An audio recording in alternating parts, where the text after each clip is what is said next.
main layout. Are we live? Are we audible? Are we on the internet? Let me go ahead and have a listen. I think we sound pretty good. Okay, great. Let's turn off the chat. No, not the chat. The Foundry music. All right. Hello and welcome to DC30 and our Mythic Odyssey of Theros, D&D with an ancient Greek twist. I am your Dungeon Master, Romeo, or Electrum Cosplay on Instagram, and it is with no small amount of pleasure that I announce our return. Joining me tonight is Violet Riddle, or Rafaela as in Amalia, your favorite Leonin. Morse, as always, as Skotinos, the Satyr Sorcerer, and a very new Rebecca, or Bomb Clancy, whatever she prefers, as a character that you'll meet soon enough. Your favorite half-nymph, Calliope, is not with us tonight, but we expect her to be back very soon. We love you and we miss you, Calliope, and we look forward to playing alongside you. So, how is everybody? Super excited to be back. Yeah, I'm excited to be back. This will be interesting. I'm also half melting because of the heat. Well, it's appropriate. It feels Mediterranean for a change. I can get into character. Oh, we just doubled up. That's very strange. Sorry, there's always... Why is there two of me? I don't know.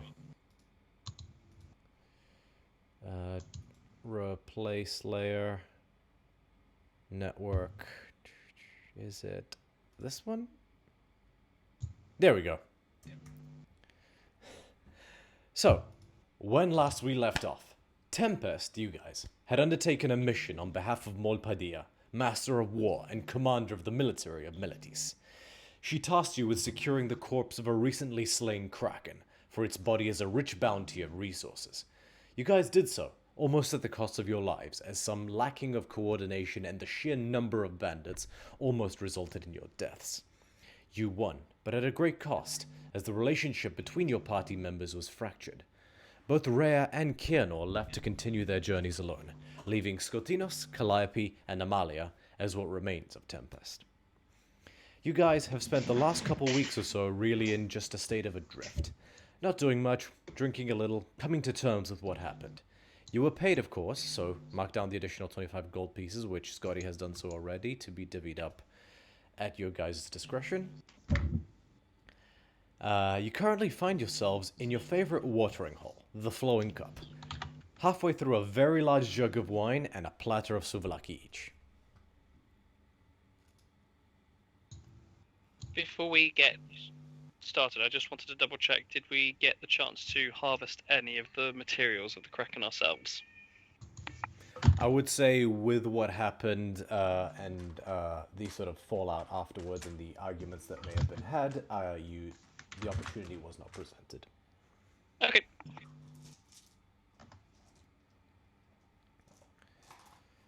Oh, so yeah, it's the same flowing cup inn that you're used to, with the rustic but cozy decor. The centaur barmaid who runs the place is busy polishing cups at the front, and you guys are... It's Scotty, Calliope, and Amalia sort of round the table.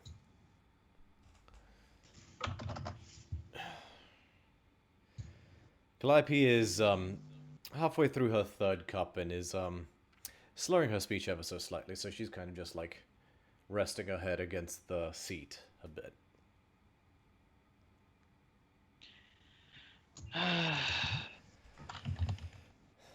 There's been nothing on the notice boards in weeks.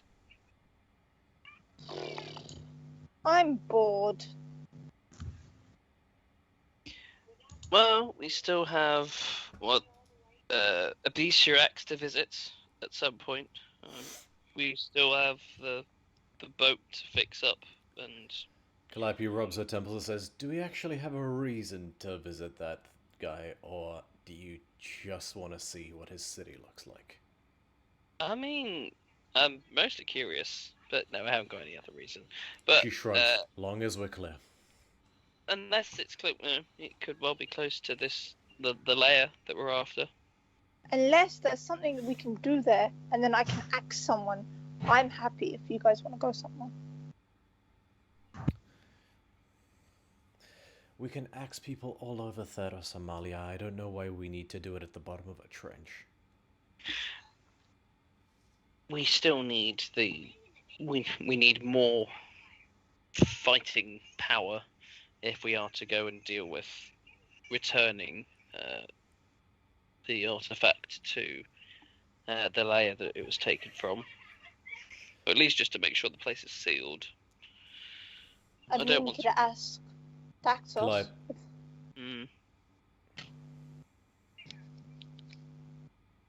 You're saying something, Calliope? Calliope rolls her eyes and says, "Yeah, sure, let's just snap our fingers and more fighting power will come walking through the door." And then all of a sudden, the door creaks open.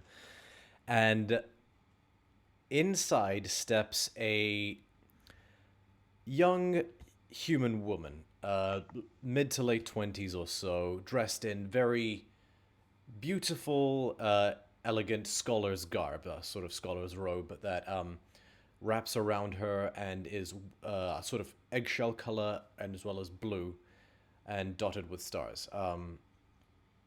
Bithynia, if you'd like to describe what they see. Yes, so it's early evening, and you see Bithynia, who looks somewhat frazzled, but relieved to be in a social setting with her friend, who may or may not be recognizable, as he holds the door open for me, and it looks like two colleagues who have known one another for a long time as they make their way into this establishment for the first time. Can't be bothered doing this all night, so I'm gonna switch to my headphones.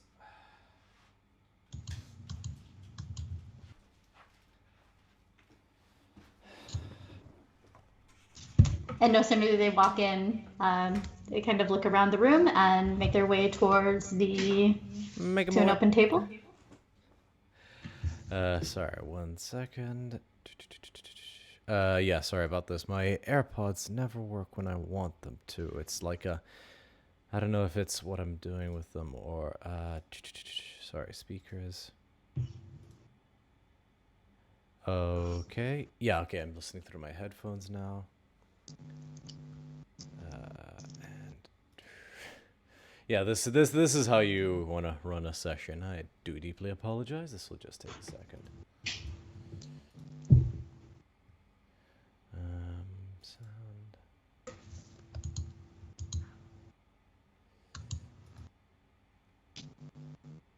Okay, that ought to do it. So yeah, you see this woman step inside the door, and holding the door open behind her is a familiar face.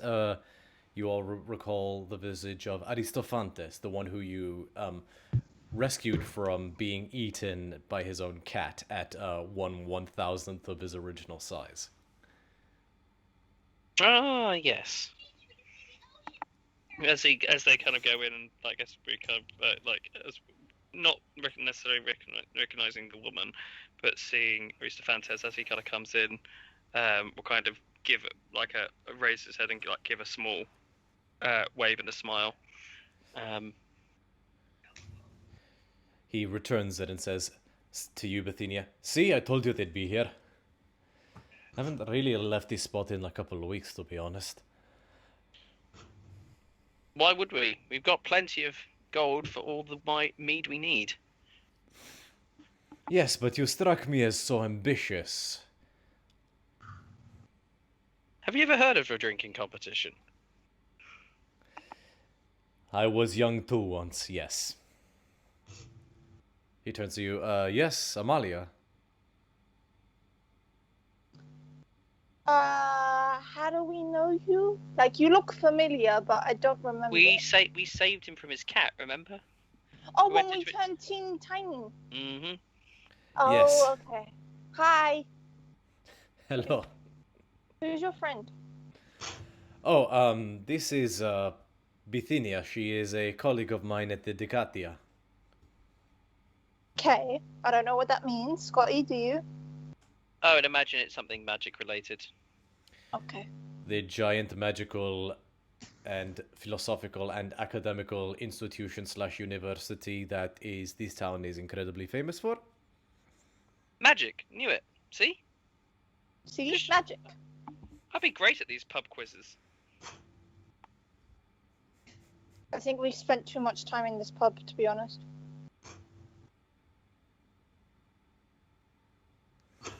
So yeah, Bithynia, Tempest, Bithynia, and Bithynia, you see before you. So the first character you see is someone who takes you aback slightly. You see a incredibly beautiful young woman who has hair and matching eyes that are of a ghostly silvery white. They almost seem to glow slightly, supernaturally so. She's dressed in a very beautiful robe slash dress that almost seems appropriate for dancing. She's got a lyre strung across her back along with a bow, and she looks one or two cups into her evening, and she smiles slightly lazily and says, Calliope, the pleasure's all mine, and she holds out her hand. And Bithynia returns the favor and shakes her head with a slight nod of her head. Hello. Yeah, and you who are incredibly versed in, you're a nerd, for lack of a better term. You're quite well read. Recognize her appearance as it clicks immediately. You're looking at a half nymph, incredibly rare. Offspring of a human man and a nymph.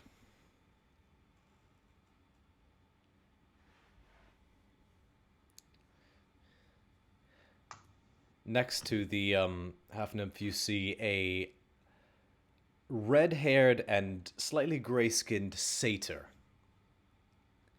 who's got a green scarf and earthy-colored tunic, which you would expect from a satyr, being from the Skola Vale.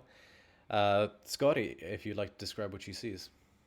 Yeah, so Skotinos is his red hair is very tousled and very poorly kept, even more so perhaps of the last couple of weeks, who knows. His teeth are slightly crowded at the bottom, but otherwise in fairly good condition. But the complexion of his skin is most striking, as it is sort of like a greyish, or rather the skin of one who may have lost more blood than is necessarily safe to do so. But even more disturbing are his eyes, which where the sclera is a black void, and the pupil of his eye is in fact a crimson red. Despite all of this, he sounds and speaks very jovial, and he looks over to you with a smile and goes, "Well, Skotinos, nice to meet you. What do you want?" And Bithynia just looks at her colleague and back and says, He's friendlier than he looks. Uneventful evening. Maybe a drink. Uneventful, he says with a sigh and kind of slumps back in his chair. I thought we were going to have something interesting. But sit, join.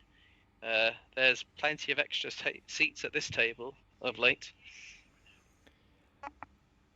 And next to the satyr, you see a well-armored, as in beautiful, white-gilded, plate-armored Leonin. Her signature twin axes are sort of to the one side, sort of resting. And yeah, so it's just a hulking golden lioness with heterochromic eyes of purple and what was the other one? Green. Yeah, purple and green. Amalia, if you'd like to describe fully what she sees. So the Amalia is quite tired looking. and one of her eyes is purple, the right one, and then the left one is green. And she's kind of looking at you, but she's looking at you up and down and making sure her axes are there still, while she's kind of figuring out what's going on in this conversation, because she's not that bright, bless her, and she's kind of tired, and she hasn't axed someone in like a week, so she's quite bored. She loves her axes. But yeah, her fur's all kind of half furry, half messy kind of thing, and she also has a burn on her right arm. That is it.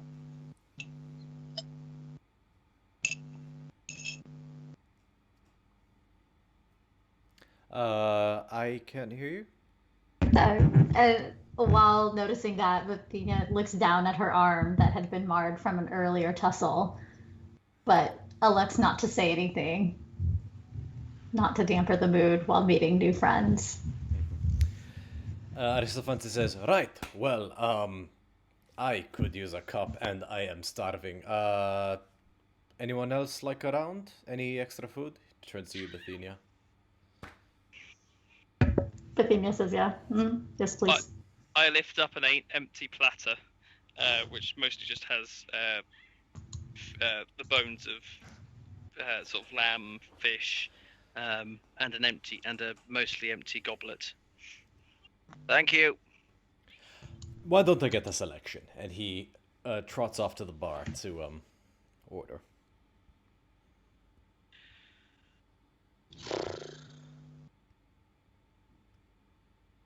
So I guess you will be one of those that have been investigating this. What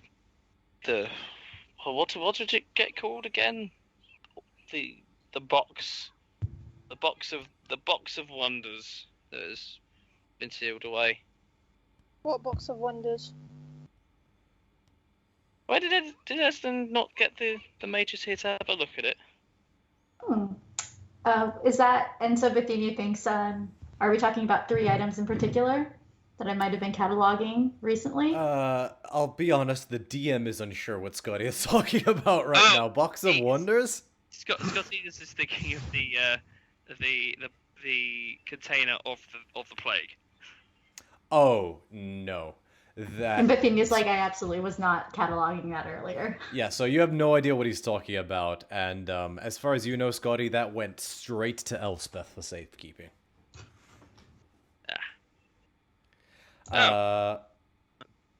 But the mention of this does remind you, Bithynia, of the other items you were cataloging very recently, actually. And you do know for a fact that these people were responsible for uncovering those. Yeah, and so Bithynia just looks and is like, okay. Okay, I was definitely cataloging different items. However, I'm glad that I finally get to meet the people who were in connection to getting those items to me.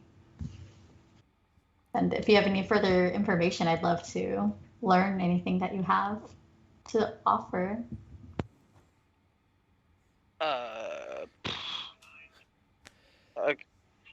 Now I'm confused. I'm confused too. What are we getting? Are you talking about the Tomb of Barakos? Oh, that. Oh, yeah. Oh, yeah. Yeah, that's probably it. So wait, yeah. What were you doing with that stuff? Calliope says to you. Bithynia said, I should confirm with you that at the university, I'm more into cataloging, and while there's an element of magic, I'm more into inventory and research and history. So it's interesting to learn about the items. And so did you want me to talk more about them, or should we just get on to drinking? Calliope shrugs and says, I like this one. It was the breastplate, the gauntlets, and Amalia, the axe who you acted like a boyfriend who left you at the altar when you had to give it away. Where's my axe? Calliope turns to you, but she literally cried. It was a pretty axe. It was black, and then, I killed this sea witch. I think she was a witch. She was like an octopus, but she was and then I like cracked her because I'm not really good underwater. Oh my god, I missed that axe. I'm gonna cry again. Ah! Oh, sweet Nikta. I will buy you a new one if you shut up about it. Like he takes a swig. You can just get some black paint and just paint an axe. But it's not the same. It doesn't have the like rainbowy light. And you know, you would be the same if something happened to your crossbow or your 3-headed dog. Like you would be upset. Bithynia, in her own mind, is questioning whether or not she can have a small field trip to maybe gel over or soften the blow of missing this axe, if even for a visit, but says nothing. Sorry, Bithynia, is the axe okay? Like it's in good shape, right? Like no one scratched it or like dismantled it. Like it's fine, right? The axe, the gauntlets, the armor, everything has been in safe keepings with me, and nobody has access to it unless they are with me. Okay, cool. All right, so the axe is good. Okay, good.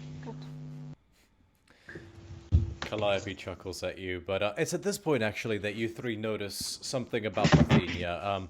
It sort of just didn't quite click before. Perched on her shoulder is a very sort of slightly magical, pointed-eared, fluffy collared cat.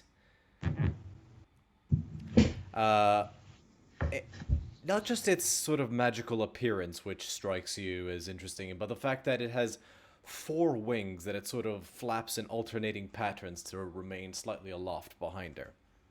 It looks, which I will set a picture which you can view on the Twitch. Oh wow, that's way larger than I thought. This is what you see.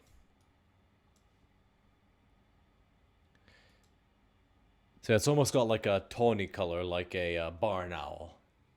A sort of long, like a lion's puff at the end of its tail. And a big, ruffled, fluffy neck that frames its almost elf-like ears. And Bithynia, noticing that they notice this stowaway that's come in on my shoulder, hopes that there isn't a no pet policy in this establishment, because this is not a pet. Unlike Mindy, the cat, who's just a typical cat. This... I heard that! Your turn. Cool, yeah. No, so, this one sorry. will not be giant. There will be no saving of this cat. However, this is actually Couplet. And Couplet on my shoulder is not impressed. Typical cat-like behavior, despite not being a cat. Nice cat. Can I pet her or him? You can try. You can try. Couplet does whatever Couplet wants. She flutters down onto the table and walks slowly towards you, Amalia. Make an animal handling check. First dice roll of the night. It's gonna go one of 2 ways. One of 20, surely. 4. So,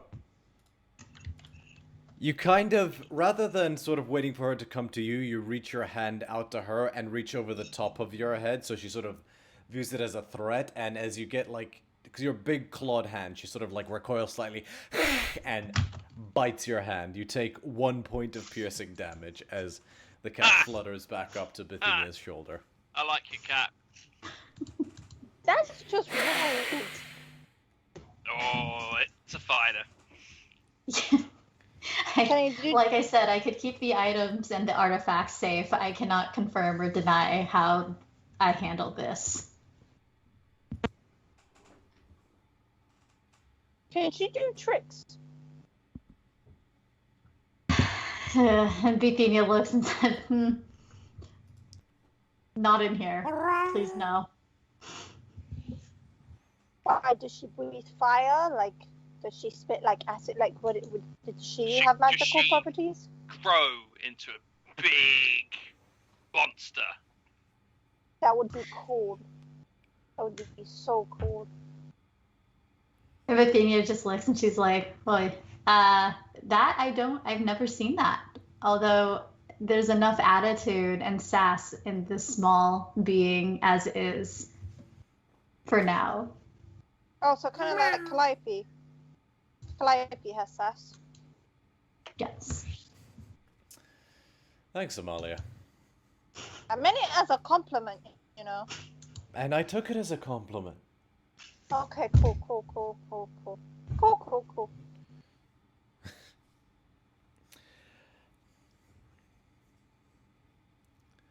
Right, so it isn't long after that Aristophanes returns with all the various different platters of lambs and smoked meats and another fresh jug of wine, and joins you guys, and you all sit down for a delicious salted meal.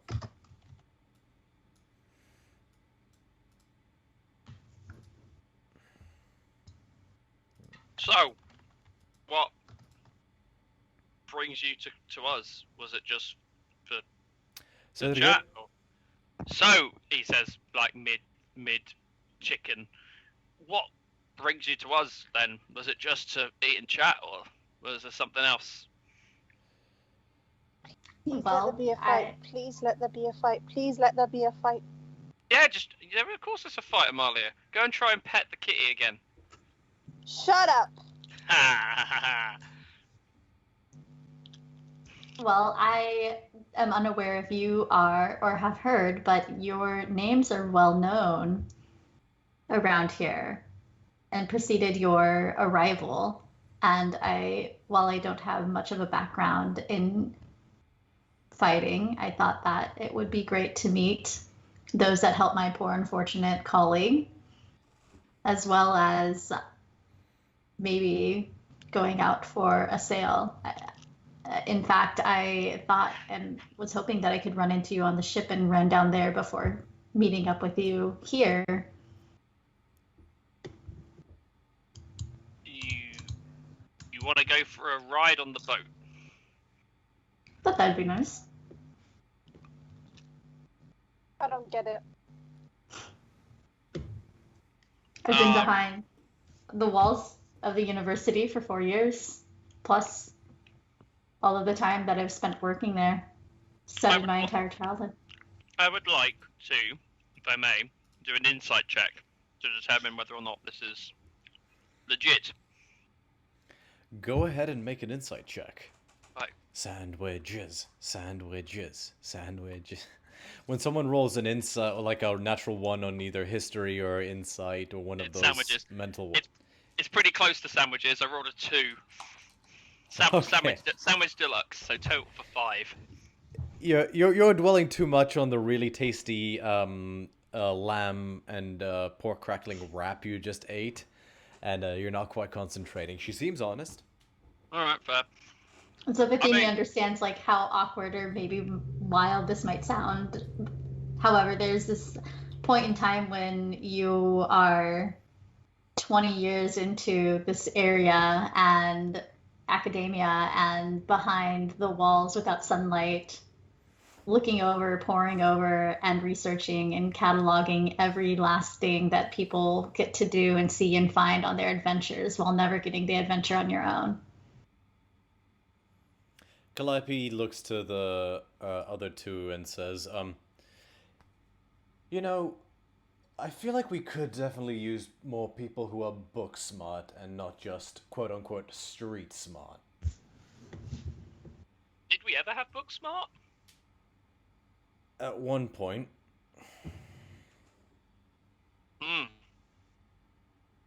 Oh, if book smart is actually good smart, then all right. Where are you off? Where are you wanting to explore? We say Abisurax, by the way. That's a sure in. But other than that, then you can just say where you plan to go to. And Bethany just sits there because she hadn't thought this far ahead and was unsure. However, there are definitely things within the city that could be explored. her resources within the city for action are interesting because of her connections to the scholar world, and more so than anything physical in nature. She has somewhat of a safety net while safe behind her books and within the walls of her academic world.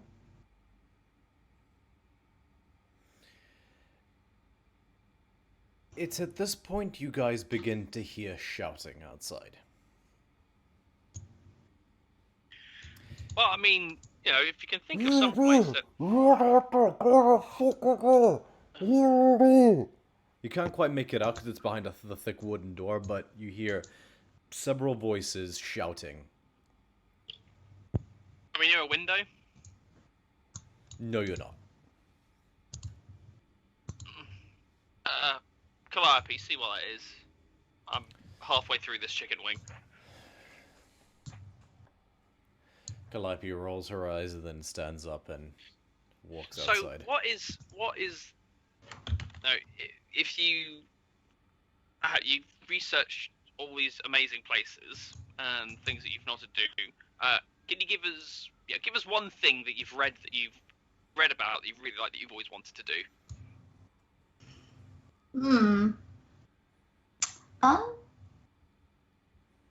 Have you done anything out at sea? Interactions. Yes. Yeah, a few things. We slew a shark queen underwater. We made a song about it and everything. Bethany thinks herself fantastic. That'd be something that I would be interested in interacting with or otherwise learning about. At this point, you hear Calliope's voice join into the shouting. Oh. Alright, hang on.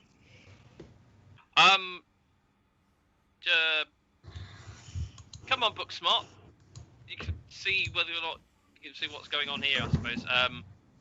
Oh yeah, Calliope is making noise as well. And then Scotinus will get up, chicken wing still in hand, goblet in the other, and will make his way to the door.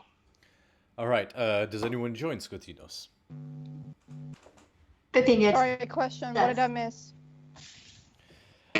Calliope went to investigate the shouting outside, and now you guys are following. Oh, okay, cool. You guys step outside the door, and in the dusk, you can see Calliope standing in front of a cowering older gentleman who has a rapidly developing bruise under one eye. Calliope has her bow drawn and seems to be in a standoff with a group of 8 unarmored men and women. They're each holding a club in his or her hands, and they're looking towards Calliope, but some of them start to look your way. That isn't the most troubling thing. They all have glowing red eyes, and their stomachs appear unnaturally distended, almost like massive beer guts hanging over their respective belts.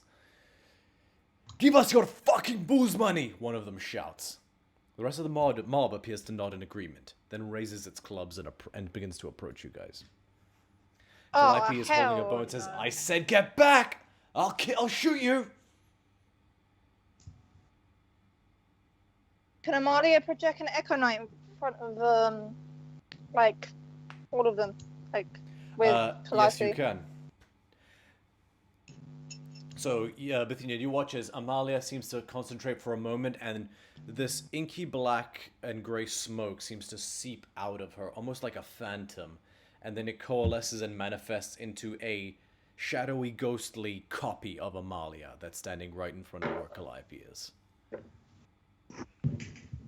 Bithynia stands there like, alright, I appreciate this. Meanwhile, couplet on my shoulder is poised and ready.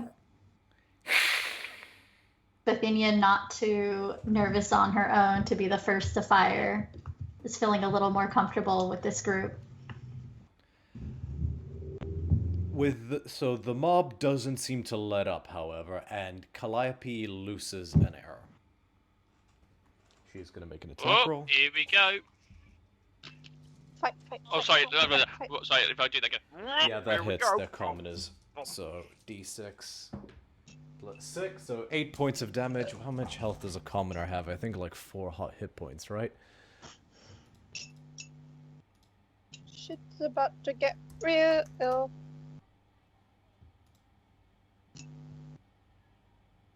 Yeah, 4 hit points. So she looses the arrow and it hits this guy square in the chest.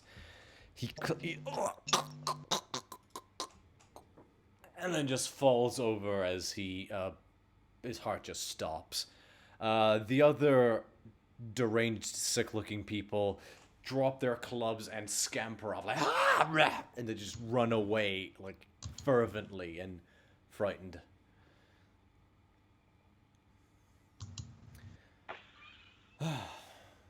Calliope stows the bow, turns to the old man and says, "Are you alright?" "Bless you, my child. They tried to take everything from me."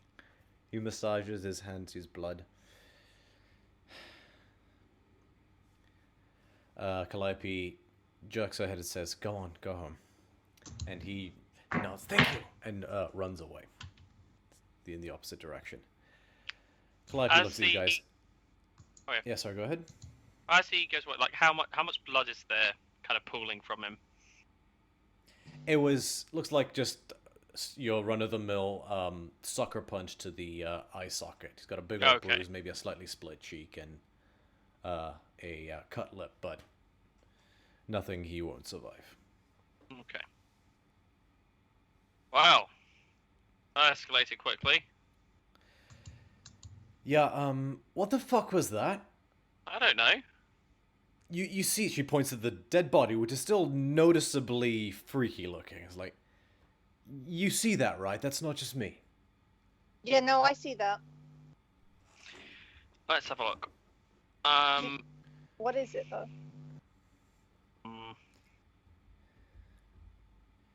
We'll approach it.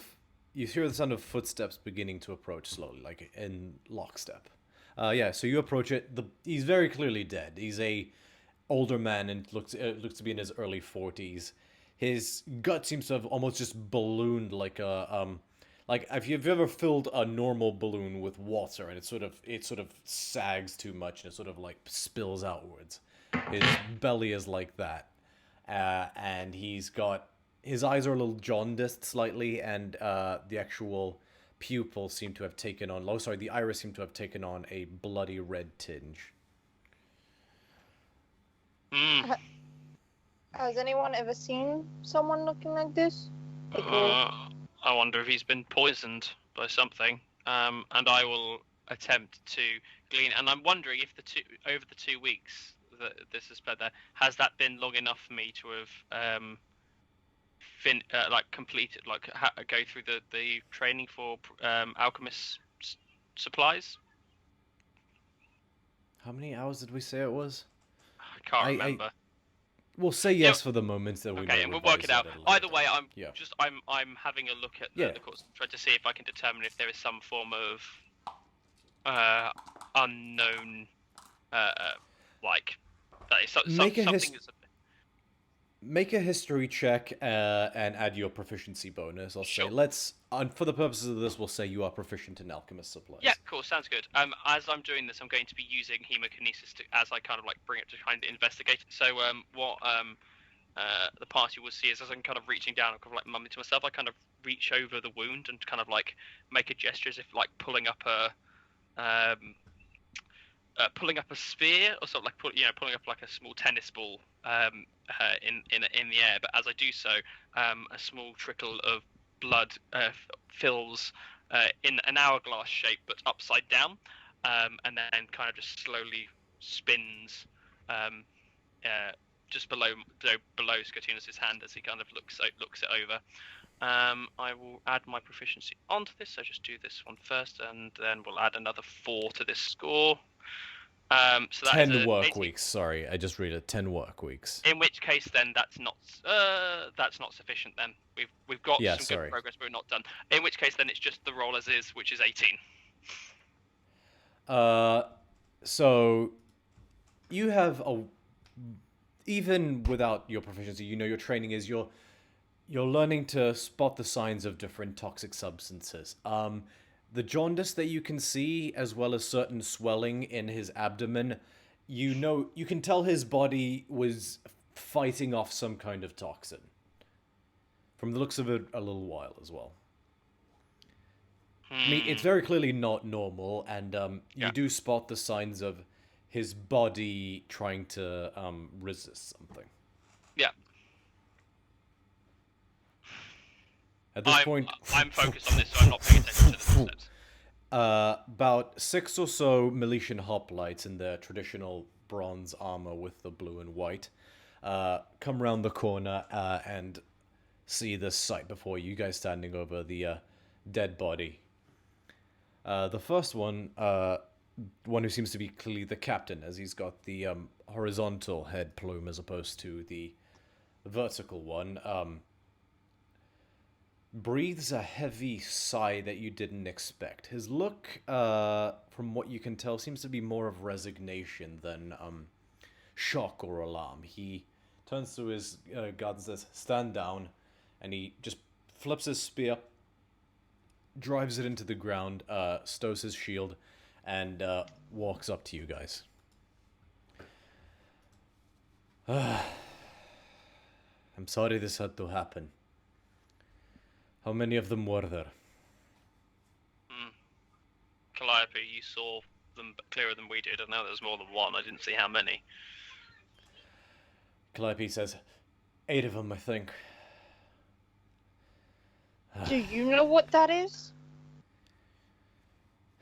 Not exactly, but we have a good idea. I can give some insight as well here. Malaka, this is getting worse every day. This is a toxin that's working through somehow. The body was trying to reject it, not very well. Whoever this one was had been infected for some time. He week at least, maybe more. The guard sighs. It started about a month ago.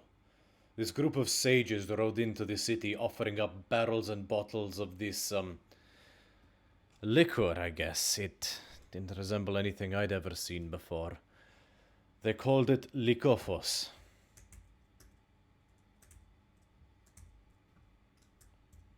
So, wait, you're telling me that this liquid turns normal people, like us, into that?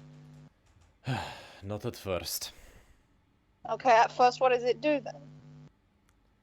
The dungeon master is getting his notes mixed up, and if you are patient with him for a moment...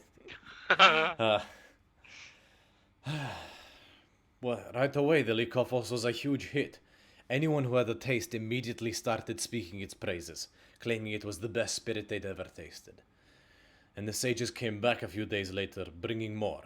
Soon, many more started drinking the stuff. But the more they drank, the more of it they wanted. The third time the sages came, they were mobbed.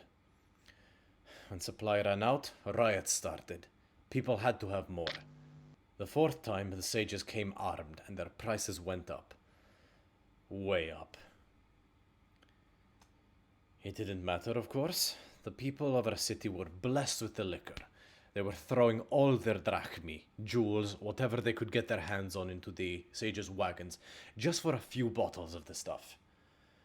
Those who couldn't get a taste turned violent. We've been trying to figure out the source of the liquor itself, but unfortunately what few men I have left are tied up quelling the riots. Would a priest with a curing evocation be able to rid the disease or the poison from them? Would that still the... It sounds like you were describing an addiction. Yes, but only those of exceptional power, and there aren't enough of them to get through the people affected before more are cropping up. We've gotten by quarantining those who are left. Do they get better or worse? They get worse. They get much worse. Towards the end of Bithynia it... thinks back to events earlier that happened in the evening. Curious if this is an isolated incident or connected to what happened earlier on campus. You get the sense that what happened earlier on campus was its own weird little thing that... what this guard is describing doesn't line up at all with what you experienced. So if they are related, you can't see an obvious connection. Bithynia is curious in her own mind that if one thing isn't connected, that means that there's more than one thing going on, and it piques her curiosity and a bit of fear, given that this is her city and this all out of the norm or isn't out of the ordinary is too coincidental for two different things to happen in one evening in the place that she's called home. Amalia, what was the name of that flower you were hunting? Something Bane? Henbane? I'm too drunk to remember now. Right. 1 second. I generally cannot find my notes, so I am sorry. And do we have any of it? And so Bithynia, overhearing this conversation, is curious if maybe she might know, like with her her proficiency in nature, maybe that if she were to describe something, that maybe it might come to her. No, what are you trying to discover exactly? You remember the flower? Yeah. And while Bithynia isn't familiar with which flower, she is pretty proficient in knowing different things connected to nature. So if there's any form of description, maybe she could help. Amalia, describe the... So if you'd like to take a moment to describe the flower that you're looking for. So just so I got this right, Amalia, you're looking for a flower that you have in your bag, and Bithynia, you would like to try, based off of her description, identify it and its properties. Is that right? Mm-hmm. To see if it would be helpful. Okay. What flower are you guys talking about, just out of character? As in, talking. You remember the flower that, like, poisoned someone, and then we went off to the bandits, and then in the cave they had all the flowers, and then... Oh, the Balgura. Right. Yes. I mean, you would still have it in your possession, so you pull out the flower. Go ahead and make a nature check, Bithynia.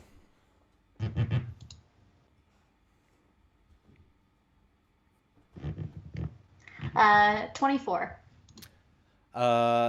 24. Nice. You immediately identify the type of flower, its genus, and its family.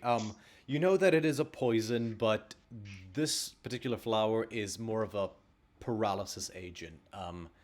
It kind of just kills as opposed to do whatever you're seeing in front of you, so it doesn't line up. At that point, you hear a woof, woof, and a solitary owl circles down and perches on the guard's shoulder. It seems to lean into its ear and whispers something, and then flies away. Perhaps you should come with us. I've been asked to take you to Molpadia and certain other members of the Council of 12. They may be of need of your services, Tempest. Could I request, do we know who this individual was, and would we be able to find out from any of their next of kin if they would take offense to, you know what, it's important to the safety of the town. Can we take the body with us? I might be able to glean something from it, provided I do this within the next half hour or so. We'll have someone qualified cart it off in a safe manner. It'll be with... I'm just needed access to... You know what?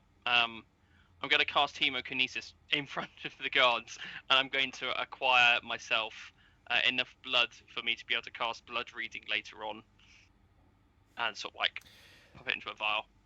Go. You watch as almost like a shape water cantrip, Bithynia. Skotinos draws telekinetically draws blood out of this guy and then commands it to enter a vial, and he stows it. And Bithynia's just like in heaven, seeing people able to perform and, you know, actually go through with their magic without any explosion or bodily harm to themselves or other, without needing to be saved, like the students that she's constantly surrounded by. Oh, I should tell you yeah. stories about some of the people we've traveled with in the past. That doesn't always follow. And in this moment, she decides to speak up, and, you know, hearing about the 12, she has a connection. And I'm not sure if anyone here is familiar, but the 12 are the ones who are in control here. And I have a near and dear connection to the person at the top, Sophia. So I know that we've just met and you have no reason to trust me, but now that you have your vial, I can assure you that your with calling regards waters, food and drink, you're good in my book. Ditto. Yeah. And then she realizes that everyone's smashed and done.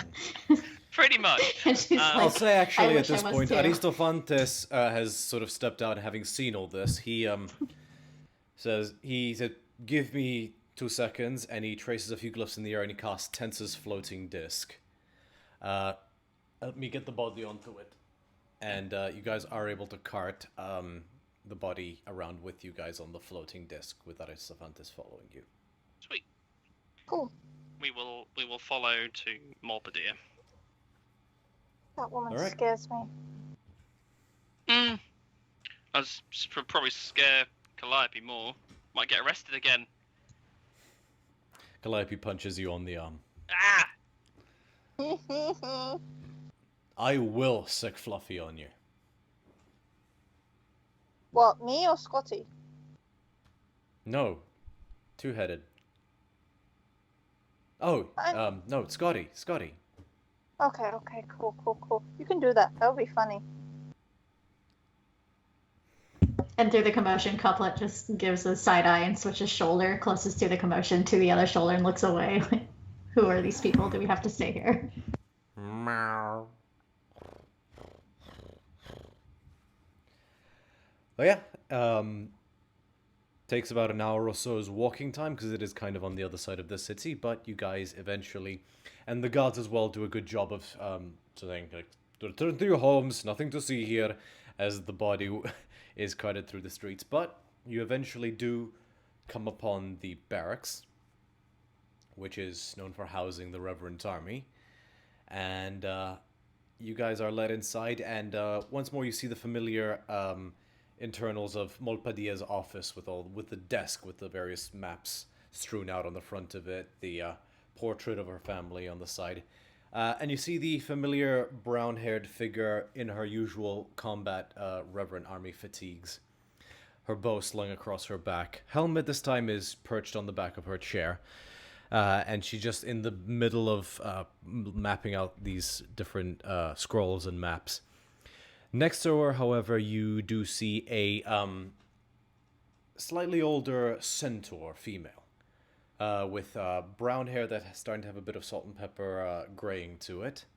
Kindly figure that you guys actually recognize. She danced with Jason for fun back at the Amaranthia Festival. This is Sophia, the leader of the Council of 12 and essentially the de facto ruler of Militis.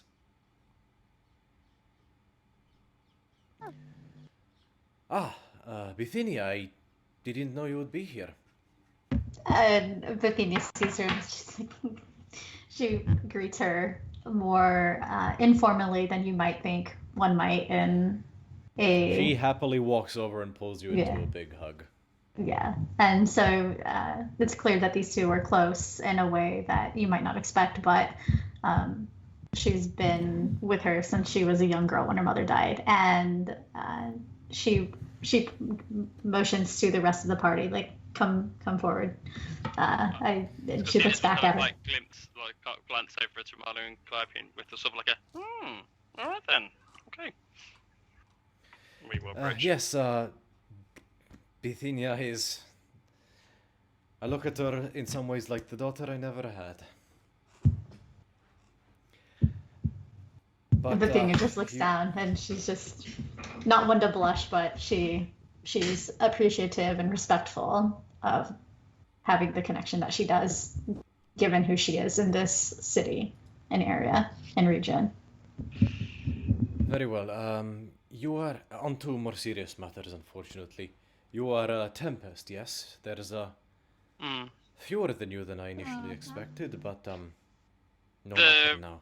Much like the storm, it grows and dies with the coming tides and something thematic. I don't know. I'm not a bard. What's up?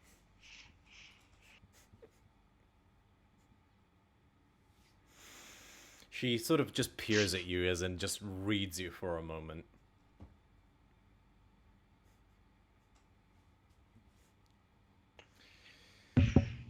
Bithynia looking back and forth. She doesn't seem malicious, but she's just getting the measure of you, Scotty, for a moment. We've had our ups and downs of late. We're here. You've sent for us. What do you need?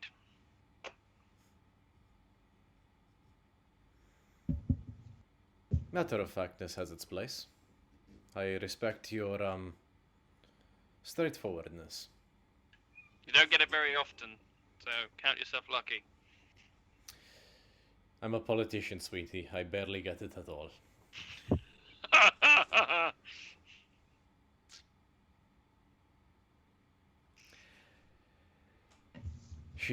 Very well.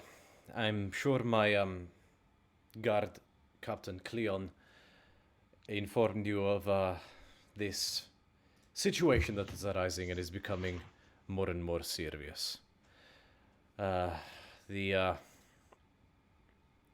Lycophos drink is... We tried to send guards, but they keep evading them, and they somehow manage to smuggle more and more of the crap into the city. They create new addicts, and before the final fatal step to the addiction, they're violent, rabid, and are starting to cause more and more problems that Meletis, quite frankly, doesn't need. This could be a full-blown epidemic if we don't stop it.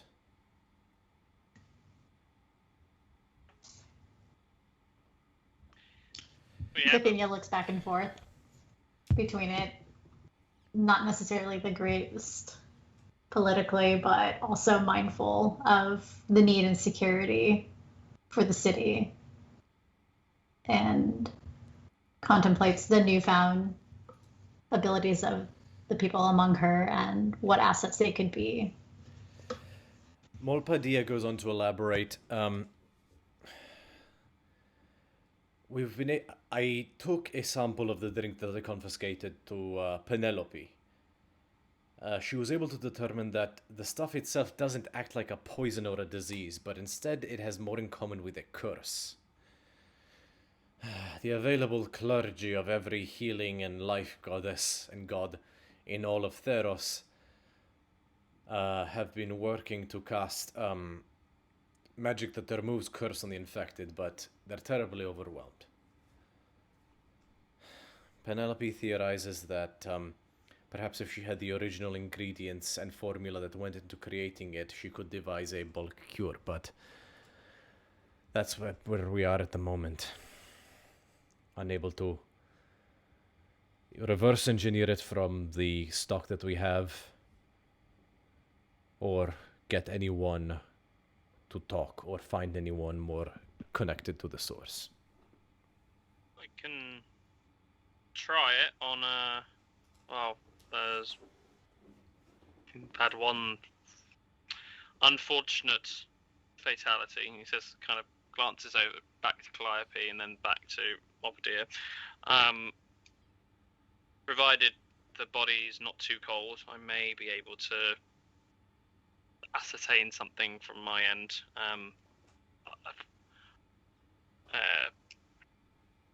It'll take about 10, 15 minutes.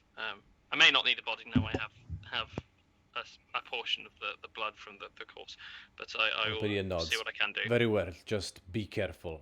Anyone who has ingested it so far and has gone too long without drinking any, there's no way to put this nicely. They burst. They literally burst. Like boom burst? Like Yes, like a ripe cherry. that's not good.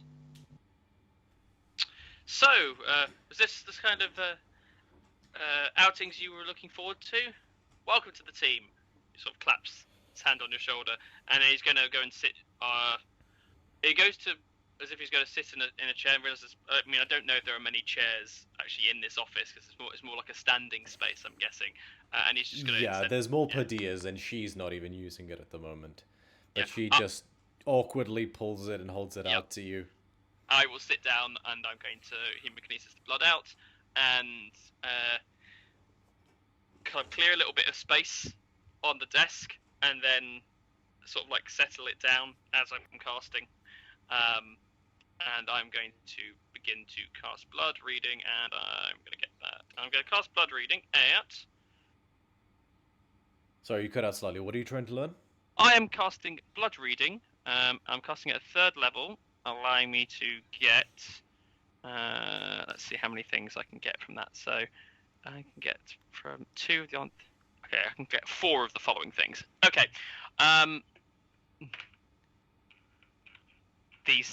A lot of these aren't going to be relevant. They are. It still works from a creature because it's been dead for less than an hour. So I cast a few. Some of the things I get are irrelevant. So the creature's type and its maximum hit points, its resistances, vulnerabilities, and immunities. Human, 4, and none. The direction to the creature, and if it's within 1 mile, 100 miles, or beyond that, also not hugely important. These are the important ones. Okay, so I learned the identity of any poisons, diseases, curses, and blessings affecting the creature. Successful knowledge checks may also grant me insight into the nature and functions of these conditions. In addition, I learn if the creature's blood contains any special magic, such as the healing properties of a unicorn's blood, or the ritual magic uses of some kind of fiend's blood. Okay, so you know it's under the effect of, like, the spell just... It only comes back as that because that's the only name you know of it. The Curse of the Lyconos... hang on, what did I call it? The Curse of the Lycophos Brew. Yeah, okay. And you would be able to ascertain that, yeah, tell you what, I'll read it out to you.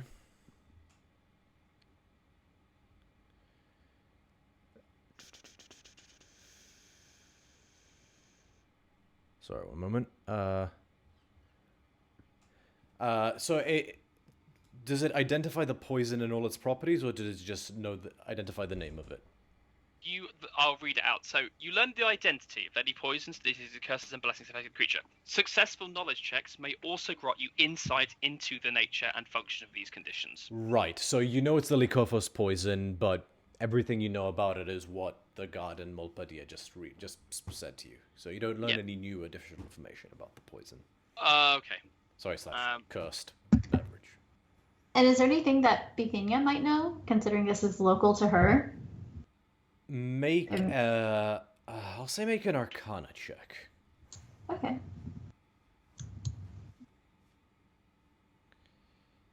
26. Fuck. Would I actually that kind of works quite well. I was gonna say would I be able to attempt to Sorry, you cut out what? would I be able to make a I can't hear you check? at all. Someone else talk?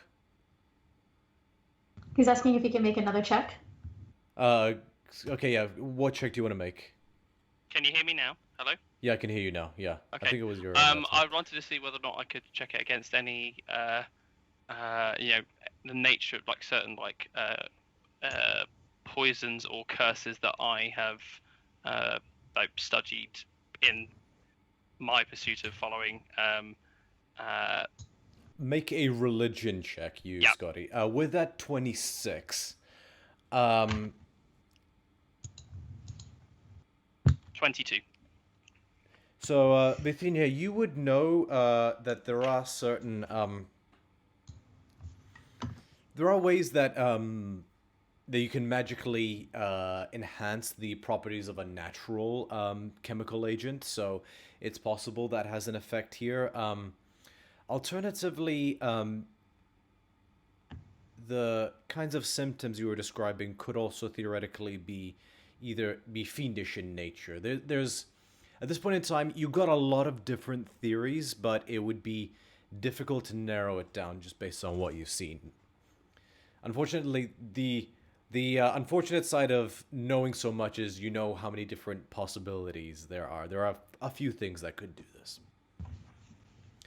Scotty, putting your head together with Bithynia, you are able to sort of, you guys just shoot back and forth a couple ideas, and you have heard of certain different poisons or curses that create a void, whether it's in the person's soul or stomach, or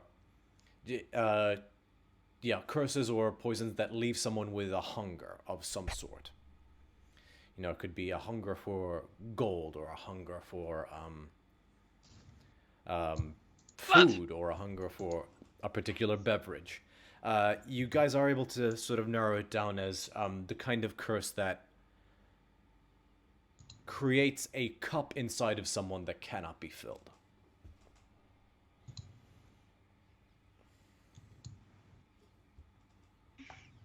Okay. So, well, now we know a little bit about what it can do. Now we need to know about how we get hold of some of it ourselves. Well, Tempest are a bit too well known to try and mosey in on this. We'd be found out within seconds. If only there was someone new that we could rely on.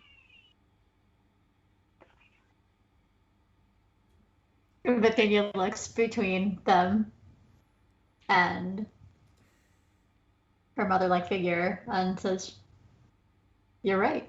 You are right. You might know someone."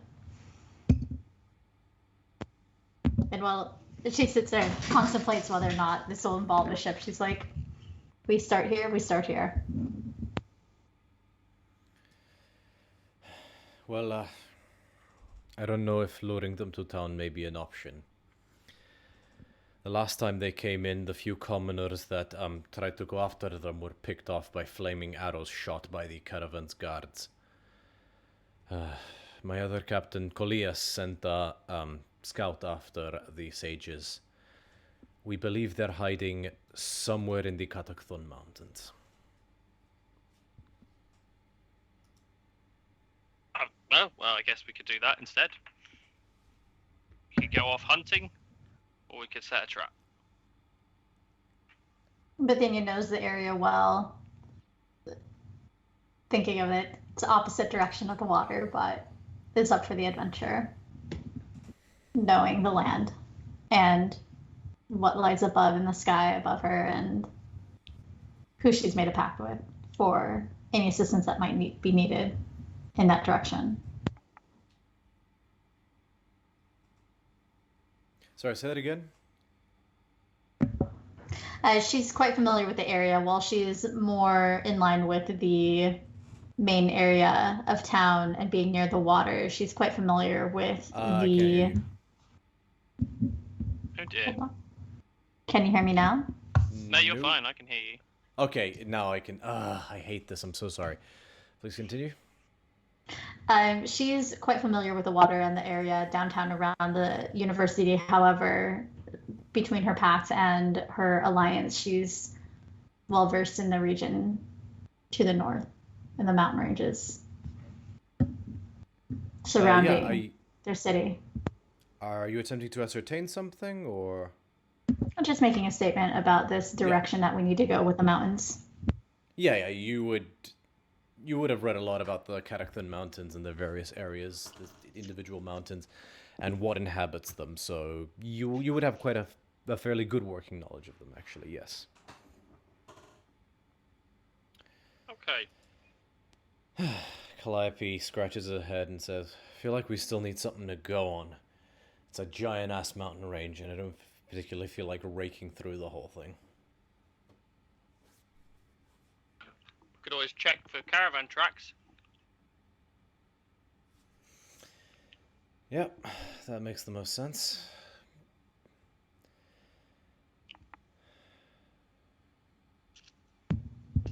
And curious question, in and out of character, is this the mountain range that's directly north of the city that has a main road going into it? That is correct. It is the one that sort of Akros is wrapped up in as well.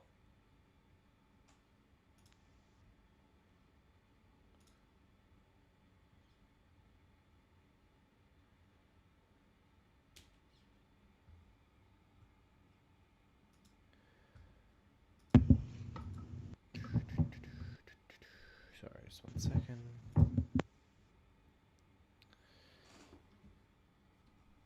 Alternatively, the range wraps around the perimeter, and so if you wanted, we could look for the tracks and start nearest to the city center where we're at now, where this seems to be happening, or we can go north where it's an easier access and cut them off because there's a direct At your mention road. of this, Molpadia points to a spot on the map about a day's ride north of the city and says, "The spot where the scout spotted my scout spotted the caravan right here. It's at the S bend in the road, where you will see the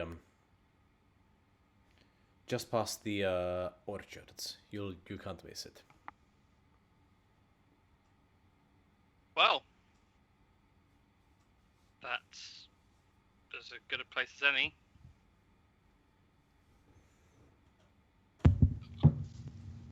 Bithynia she just looks off. She's like, ugh, that's too easy. It's making it more difficult than needed. Yes, I agree. That's where we should start.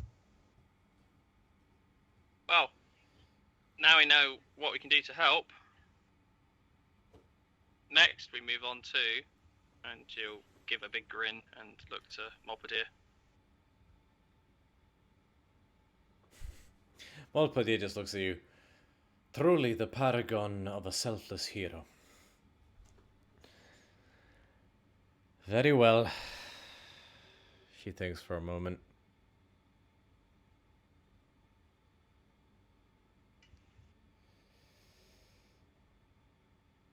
Sorry, I lost my place.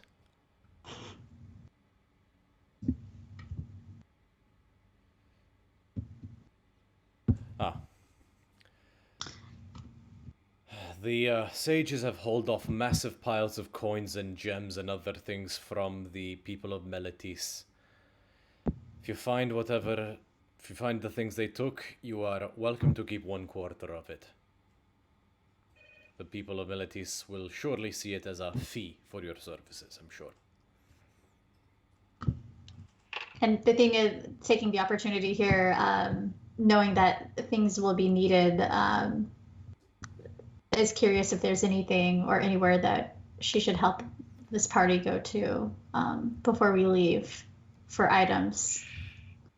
Well, I Or suppose it might assistance. be beneficial for us to look into getting something that makes it more difficult for toxins to affect us.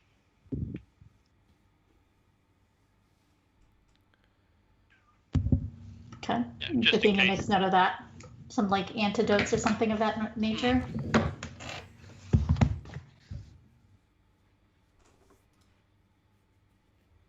Bethania's looking and she's like, I don't promise that I can get all of these, but while I don't know everyone, I do have some connections. So I hope that we can prepare for this. The antidotes, anything else? Just not being the adventurer, knowing much.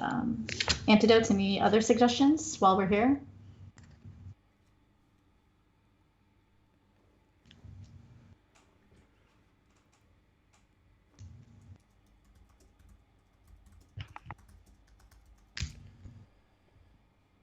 climbing gear, maybe? Does anyone need that? Calliope thinks for a moment. Let me pull up a... Actually, yeah, probably. The only person who could climb, ironically, was the centaur, and he doesn't, he's not with us anymore. Yeah, I could use climbing gear.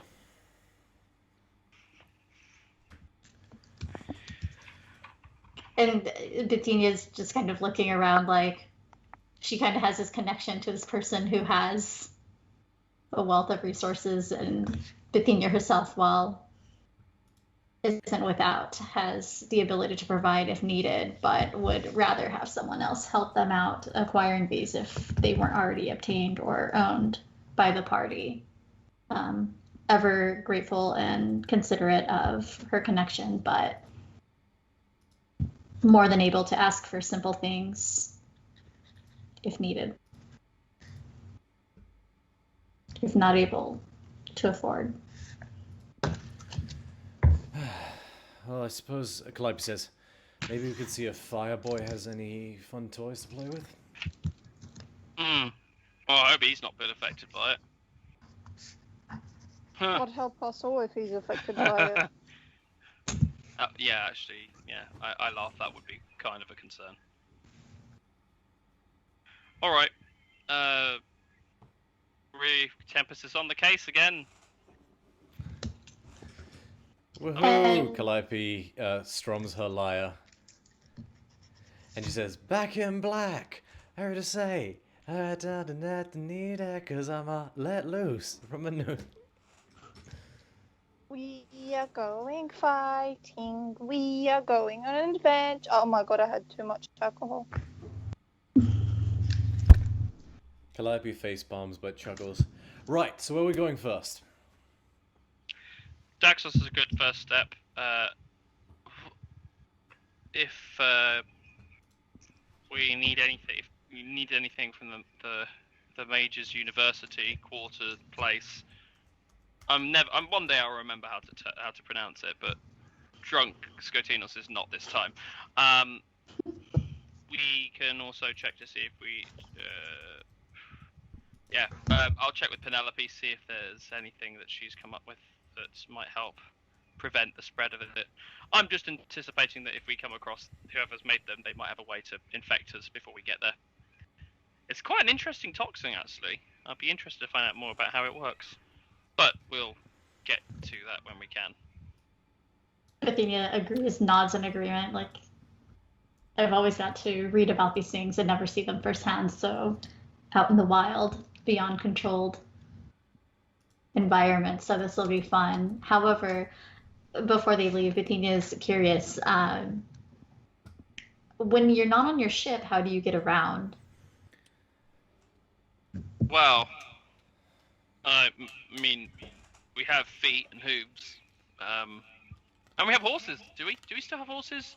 Or did I gamble them? That's up to you guys. Did you put Scotinus in charge of the horses? Why do you guys assume the Dungeon Master does anything? Why aren't you guys more responsible? Oh, that reminds me. I wouldn't. I feel like responsible party members have left. Should not be in hard. Okay. I feel like Calliope should have been in charge of the horses. Okay, that's Calliope, fine. so Bithynia, Calliope hands you like a small notebook and says, "Here, you're responsible. Please, help us." Right, how many horses do we have, guys? Everyone had one apart from Scotinos because Scotinos refused to take Ariaki. Well, Jason didn't have one either. I think it was just me, Calliope, and Eslen, to be fair. Yeah, so you and Calliope have one. I didn't have one. Do we even remember the names of our horses? Because the Dungeon Master does not. Yeah, Ariaki was the name of the horse that Scotinos refuses to take.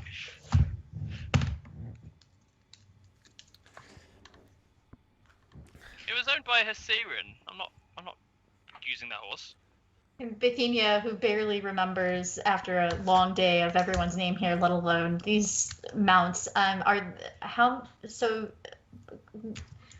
And she's going about the drunken banter, like, who do I need a mount or not? Because it sounds like you have some. Yes, However, you would need a mount. I need a mount. makes That's note. all. Yes.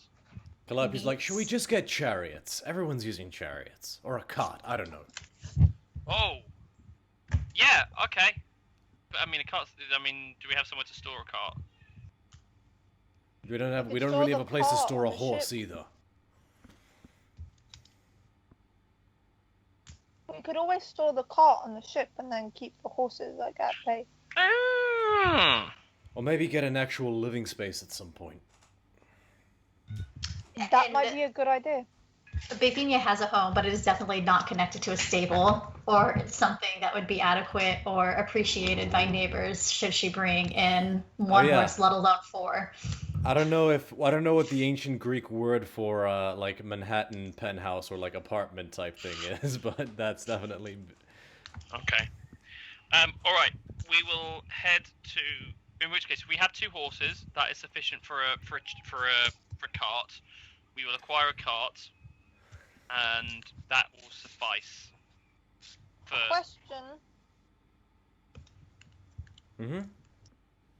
Scotty, where would we get a cart from? the carpenters all over the city. We went once before when we were getting a few other things, but in fact, we got whoever we spoke to that managed to sort out the bits and bobs and created the masts and things to repair the boat, or the Siren's Wrath, as it were. May be able to, if not construct things himself, may be able to at least recommend some. That would be a good first place to go.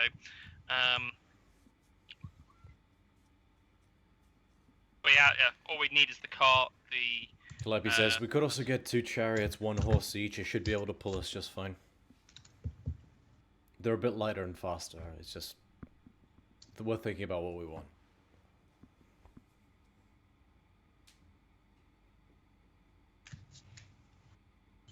Meanwhile, Bithynia writes everything down, taking mental note of her connections within the city to see if there's any anybody off the top of her head that she could connect with to maybe help out. And then she looks over, curious if the other person in the room might be willing to afford us some of these items. I suggest a cart. Yes, I know chariot's lighter, but we tend to come back with more stuff than we leave half the time.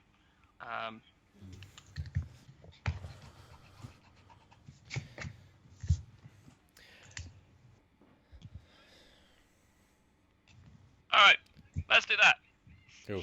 I assume you guys are walking out at this point. Just before you guys do leave, Perisofia pulls you close, Bithynia, and says, listen, we don't know how deep this goes, so just promise me you'll be careful, okay?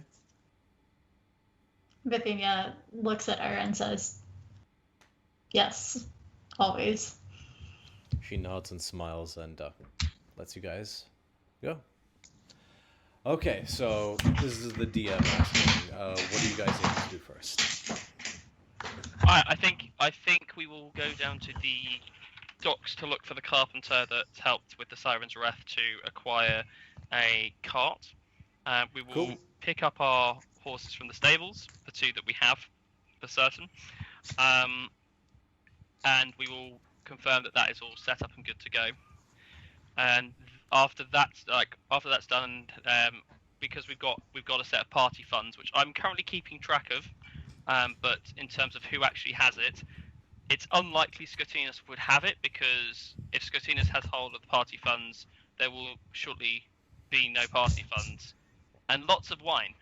But I've got track of it for OOC purposes until we determine who looks after it. But the cart can come out of that. Very well. So it's easy enough to find someone who can sell you a cart. The shipwright is able to point you to a carpenter he knows that is more than able to provide the service. A cart will run you 15 gold pieces, so go ahead and somebody mark that off. Yep, I will do that. It's not probs. And you guys are now in possession of a cart. And then we will make our way to Daxus. Mr. Alright. Fire. Easy enough. You walk your way back after about an hour or so of, getting to the carpenter and back, and you come across the familiar sight of the crucible. It is relatively late in the evening, so you actually, as you step into the shop, you hear him coming from downstairs, from upstairs, and he sort of walks out through his workshop. Is like, "Oh, hey guys, what can I do for you?" Been a couple of weeks. It has. How you guys been keeping? Oh, he looks at you, Bithynia, for the first time. Someone new. Hi. Yeah, we'll see if this one sticks around longer than the last two. He chuckles. And you know this figure relatively well, Bithynia. This is Daxos, the half Oread fire nymph, the half nymph with fiery molten hair color that runs the local magic shop, and he is also he's known as the Forged Child, or a divine soul sorcerer of Purpurus, the Smith God.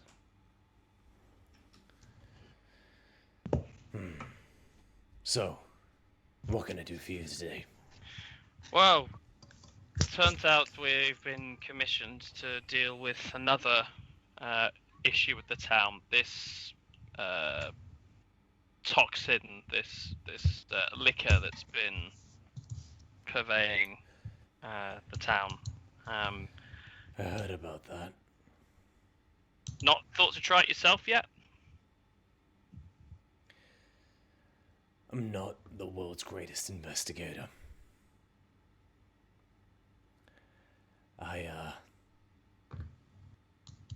I'm good at if you point me towards the thing that needs destroying or building, but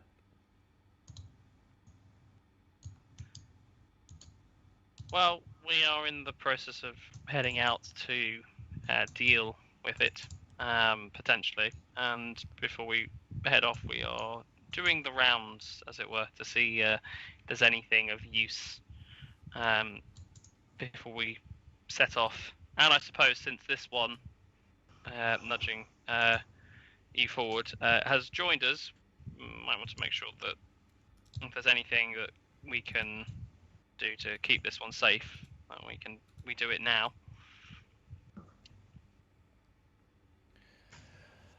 Very well. Anything in particular, or should I use my best judgment? Well, less for all of us, if you've got anything that helps in terms of resistance to poisons or curses. So like no toxicity to like get into, like we Well, can't say inhibit that these it, seem like, to it be, protect us. because this toxin is acting like a curse. Curse rather than poison maybe are the focus. If it's a toxin, I suppose it would be an average stars day for me. But this is a little bit different. He thinks for a moment.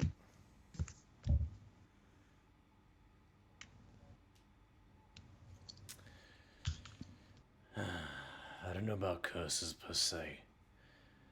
I've got a helmet that can give you a bit more health.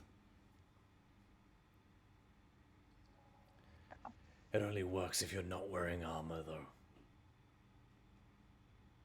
No.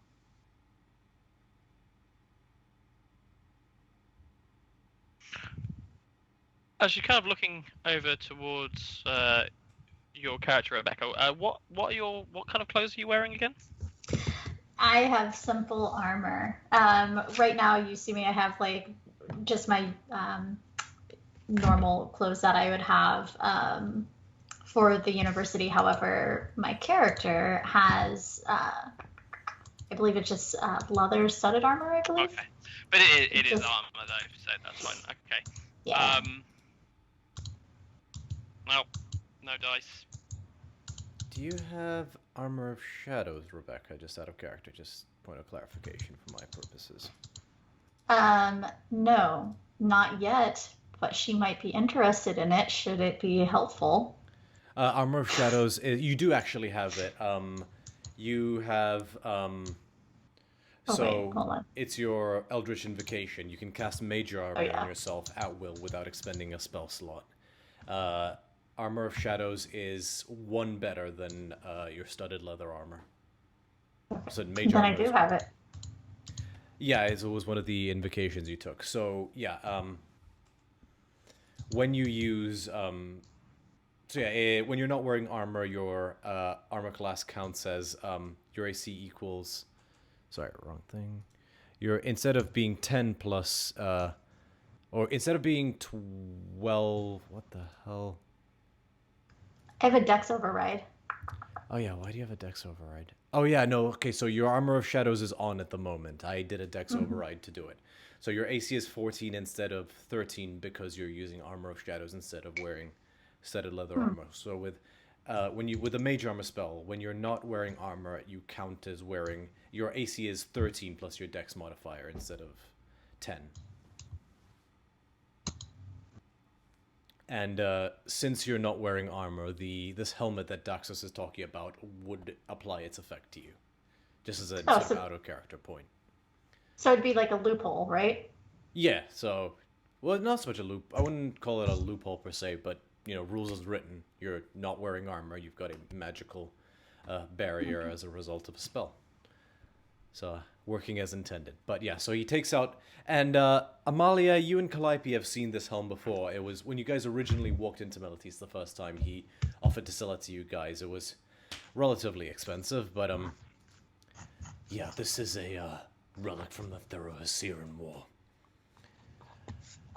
Your ability to avoid damage is better by the equivalent of a +1 if you're wearing no armor.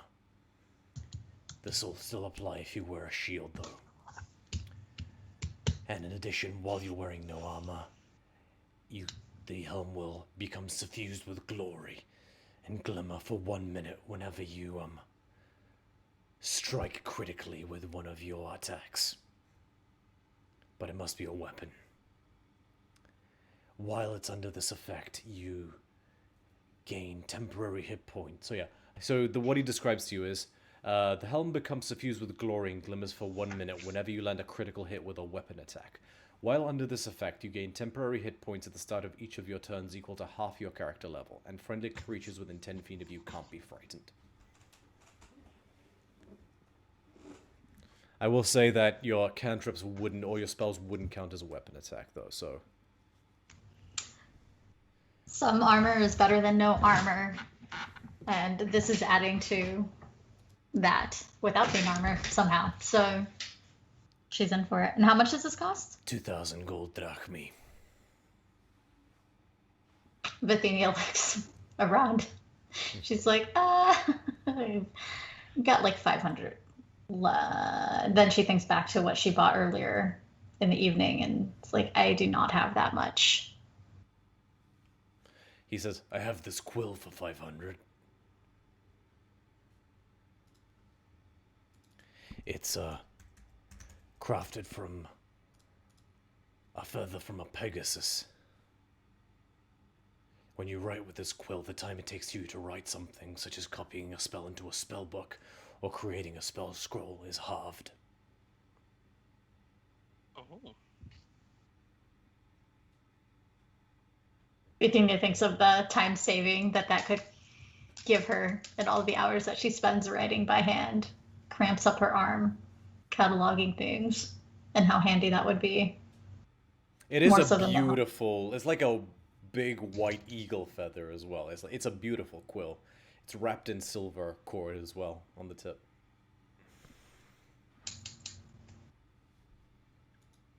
We have some funds, but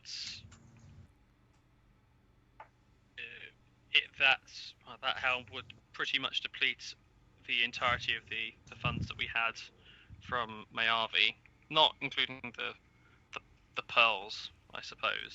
Pearls? Oh, when we came back from Fashiros. Oh, right, yeah, I remember. I mean, I'll give you a fair price for the pearls.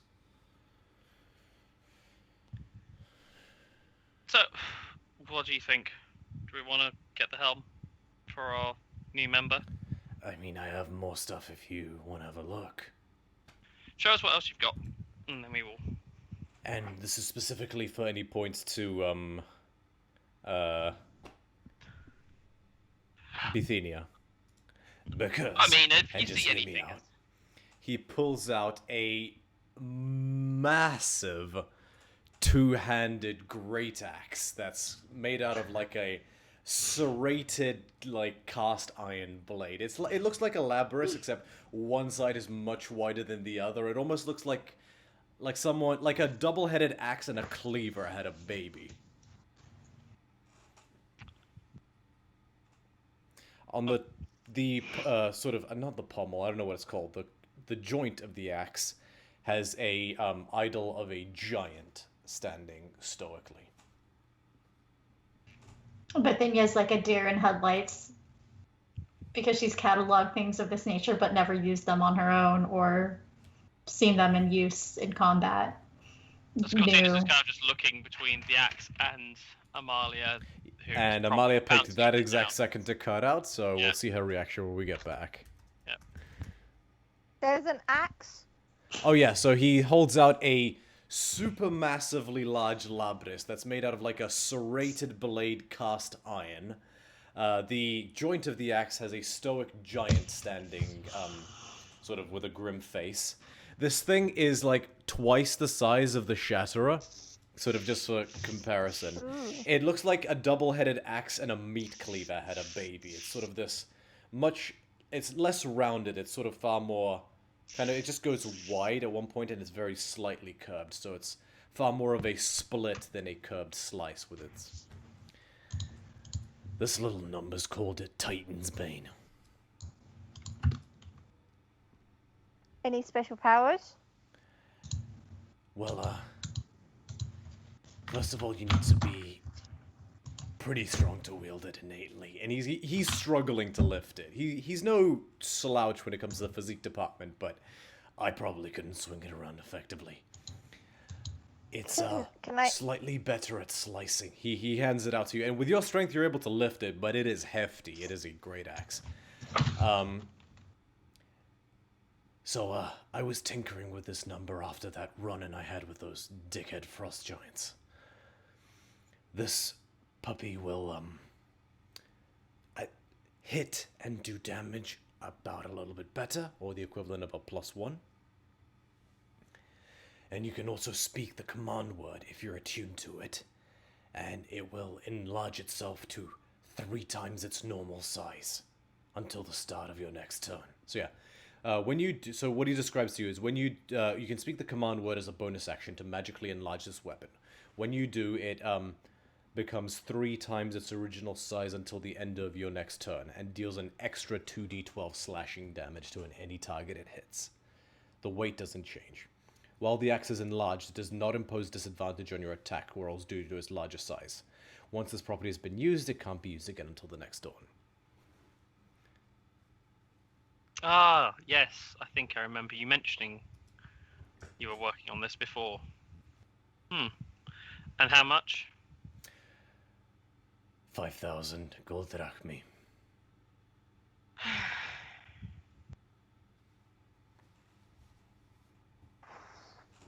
I don't need a new axe. I need a pretty axe. This is going to be too heavy.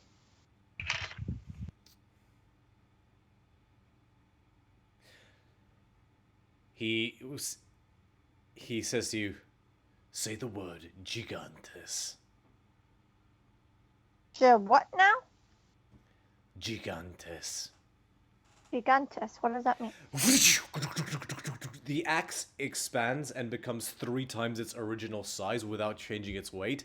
Amalia, you look like something out of Berserk or Final Fantasy VII. This thing it looks like it would cut a tower in half, like a tree. This thing is huge. How does it go back to normal size? Do I say 6 the same seconds thing later. again? It only lasts for 6 seconds, so you gotta unleash everything when you use that feature. Did you guys see how big it got? It was huge. Yes, it was very big. But Why thing do is, you say it like I'm stupid? Like, I know I'm stupid, but I'm not that stupid. We only have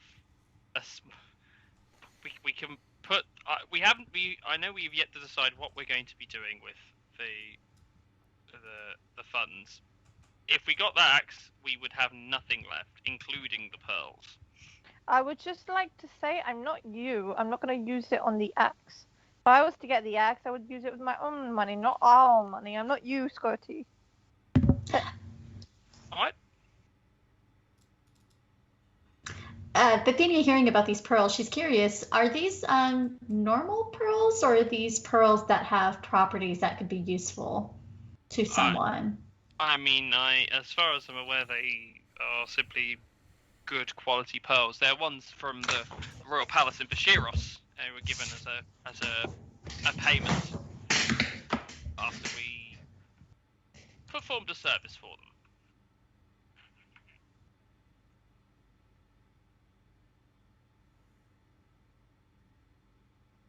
Or bring out some like from the party fund. Bring out a couple of them to show that they are very almost iridescent, but really like obviously very fine quality. But there is no, as far as I'm aware, there is no magical properties that are upon them. They are just really good quality black pearls. So not pearls of power that could be useful? No, sorry.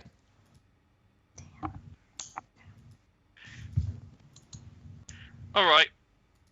But would we get the helm for Brigantis with the funds? Daxos thinks for a moment. See, sorry, I'm just scrolling through trying to think of something he might have. What about any rods? Are there potentially any rods that might be out of character, use? that's what I'm looking at. Because I just looking at my Question. catalog of. Like, out of character, would Daxos know anyone that we could go for like, anti, like, poison, like, toxicity, like... Well, Yeah, I Penelope. can, Penelope. Yeah. Out of the Pack Keeper. Okay. He wouldn't have that available. So yeah, I'm using a more fluid system rather than just him having everything. But I may have something, but it's a bit pricier than the helmet.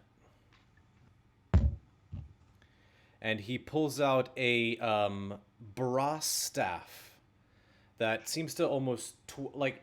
Have you ever seen, like, it's like a square metal rod, like a metal, like, oblong, but that's been twisted? Like, that's the only way I can describe it. Do you get what I mean? Mm-hmm. It ends in a rounded point, and the actual tip itself seems to almost flare out, almost like with, like, metal leaves, almost like a flower, slightly. At the top of the brass, there are 3 silver rings that sort of encircle the head of the staff, which is this sort of open flower thing. And in the center of this open flower, like of metal, like brass leaves, you see a round, perfectly round moonstone.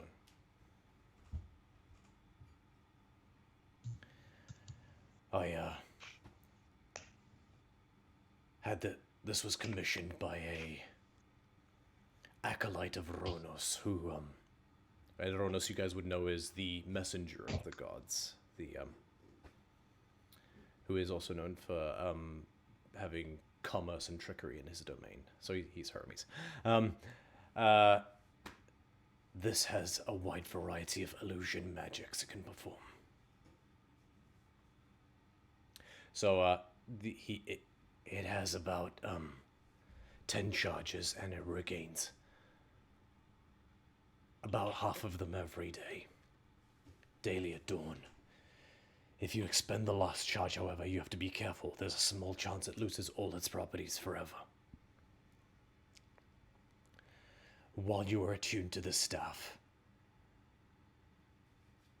you can cast the following spells. For 1 charge, Disguise Self. For 4 charges, Hallucinatory Terrain. For 2 charges, Invisibility. For another 2 charges, Mirror Image. For 5 charges, Mislead. And for 1 charge, Silent Image.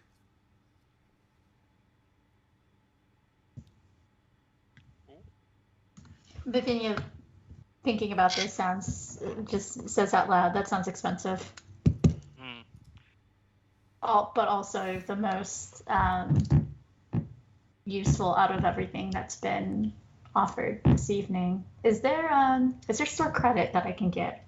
Can I put it under someone's name? Like, what can I do here to get this item?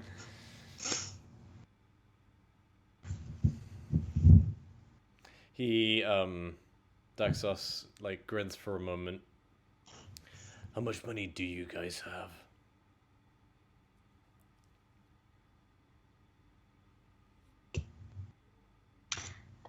Bithynia looks into her, thinking off to the side.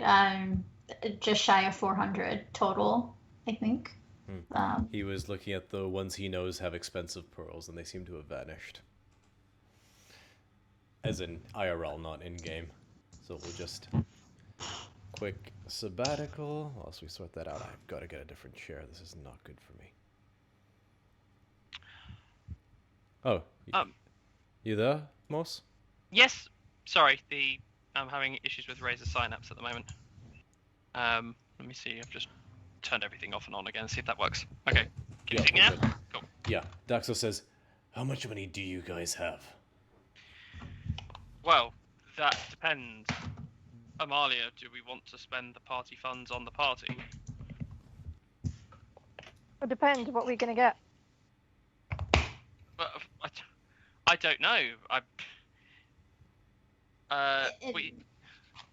Any of the things that have been described. We have 3,000 gold pieces worth of pearls. We have 2,500 gold pieces, just as gold pieces. We have another 450 gold pieces of gems. And we have 300 gold pieces of diamonds, but we probably want to leave those in case we ever need to bring someone back to life. That's what we have in the party fund, the party chest that has not been divvied.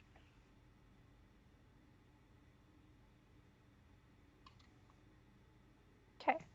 If you don't want it to be spent on things, then it needs divvying up. Otherwise, it will just get spent. I am not very good at keeping track of things and who owes what. I see money and I spend it. Okay, Calliope, what do you think?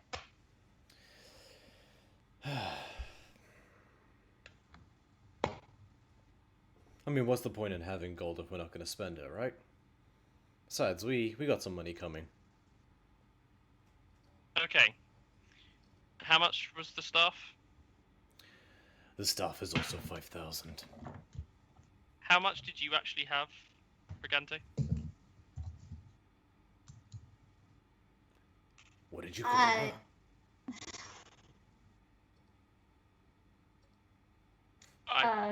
In total, I have almost 760. Or hold on, I'm a liar. It's quite confused, out of character when you look at a campaign that's not this one. Like, I do not have that much money. I have 341 gold. Do you say, is that how much you say you have as well? I have 341 gold altogether. And Right. I do not know, do I have a mount yet? Because I know we got a cart. You won't need a mount because we are using the cart. We have 2 With mounts. the horses. 2 horses will pull it. Yes. Yeah, I have 341 gold. Okay. Well, that could be the advance that you put towards it. The payment system. Hopefully there's no interest. 304. Keep 1. It's always good to have a gold piece because there's always someone that you can bribe. 340. Meaning we then need... You're happy taking the pearls? You said yes? There's stuff I can do with them, yeah.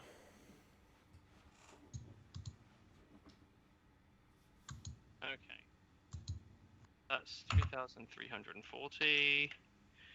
And then that makes it 4,000, and that makes it 4,840. Meaning we've only got 1,000 left there.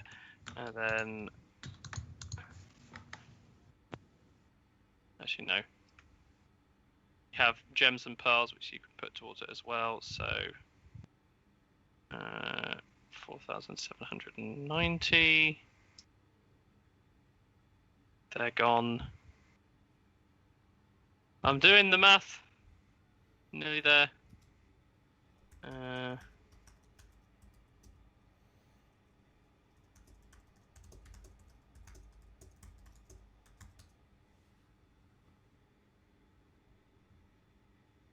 Three. Okay.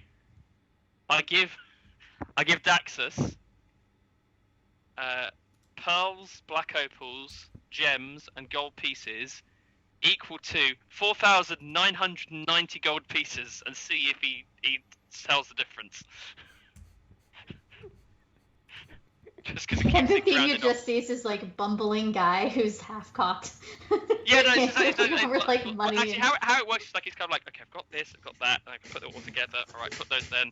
Right. Oh, I mean that's wine money. That goes there. It's fine. And then I just basically have this enormous, like this chest that's just filled with pearls, opals, gems, and everything. I'm and then gold pieces. conflicted on whether to do something. And Bethenia just looks and she's like, I hope there's not any more commotion this evening because these guys need sleep and I need sleep and I only got to finish half of my drink. Go ahead and make a sleight of hand check, just for fun. Sure. Why not? Might as well. What's the worst that could happen? Here come... Oh, it's not sandwiches. 14. I'm gonna roll... I'll give you a sporting chance. I'm gonna roll insight on Daxos, which is not his strong suit. I don't think. I wanted to be on record that the reason I did this was solely because it just made things more rounded off. I had no other agenda. Okay, I'm gonna roll in D&D Beyond. Okay. In all the commotion, he gets the count wrong slightly and does come out to being... Yeah, you have saved yourself 10 gold. Yes, all the effort for some of the reward.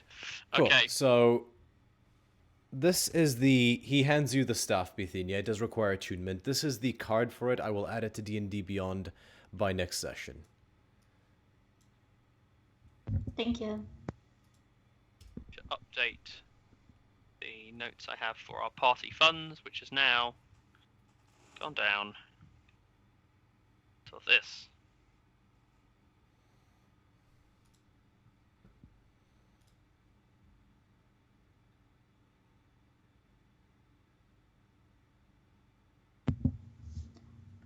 Meanwhile, the shopkeep is fumbling through stuff. I'm just admiring the staff.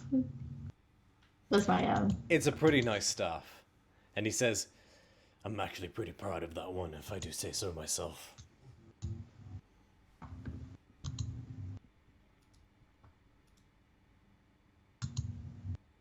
Bethenia nods and it's like, thank you so much. I appreciate it.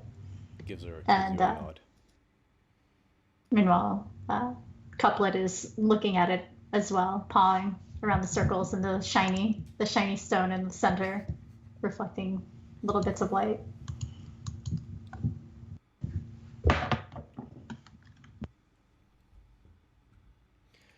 Right, was there... I almost hate to ask because I can see how light your coin purses are, but was there anything else? Did we need climbing gear? Did anyone need anything? Because we are going into the mountains earlier. We had Calliope talked about mentioned that. she could use some. Daxos, you would know, wouldn't have any of that. Yeah. Okay. Bethany is clearly not of the adventuring sort because she's just remembering things, but not necessarily how to apply them. Daxos does say to you, Bithynia, shall I put the quill aside then? Yes, please. Yes. Duly noted.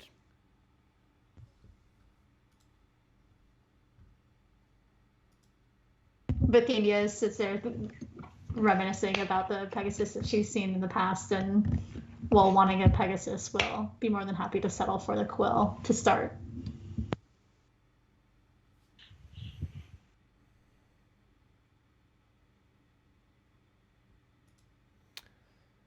Right.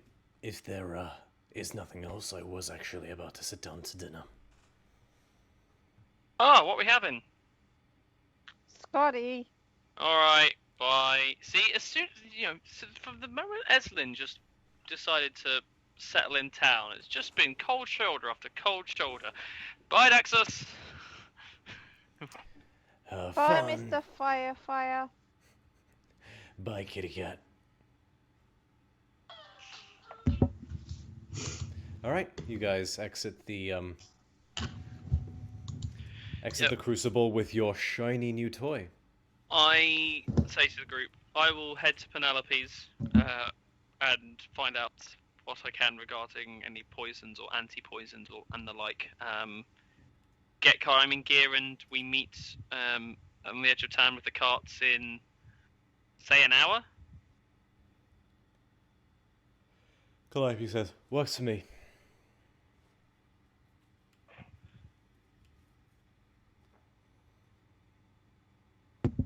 Cool. And Calliope says, I'll ready the horses. And she goes off to do that.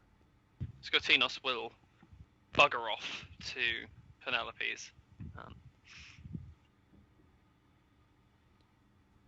All right. Is anyone going with Scotinos, or do you guys wish to do your own thing? I can go. Bethania's interested in going. Okay.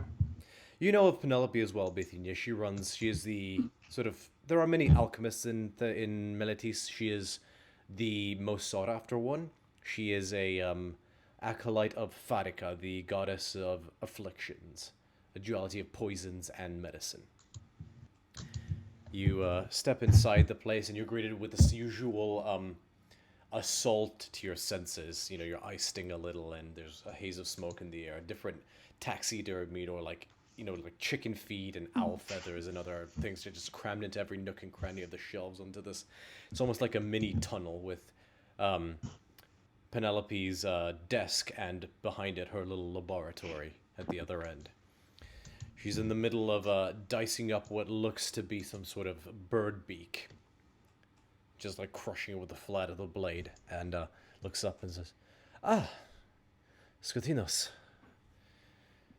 What brings you here?" Well, I know my next bout of studies is not for a while, though that may need to be put on hold for a few days. Duty calls. Something to do with the liquor situation? I thought you might know. I tried to see what I could ascertain myself. Nothing new. It is indeed magical in nature. I'm reminded very much of an unfillable cup cast within the body. But if we are going after those that have created it, I wondered if you had already found some warding or ways of protecting those that have yet to taste its nectar.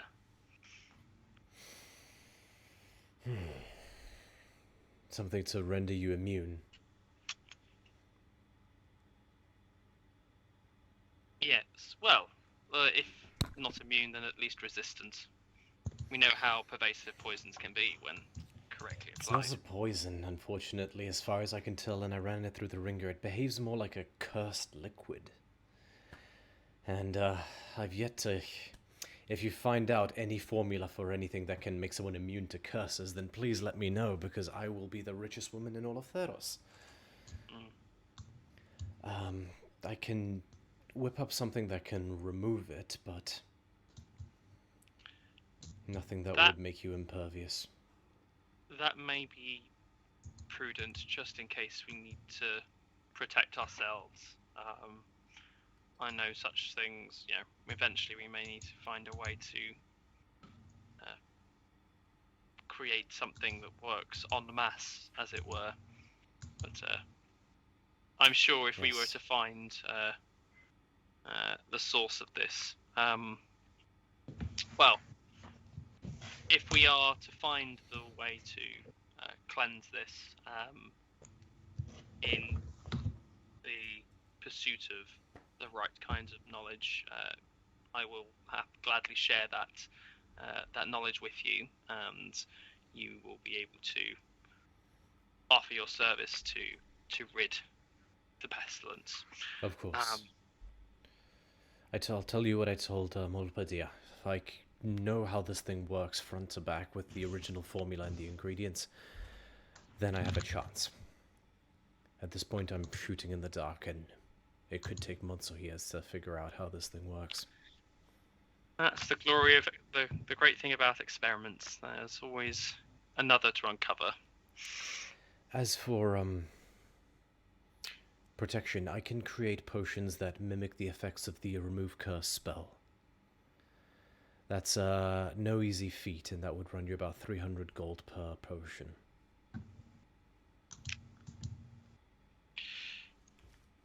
I feel one may be wise for us to have.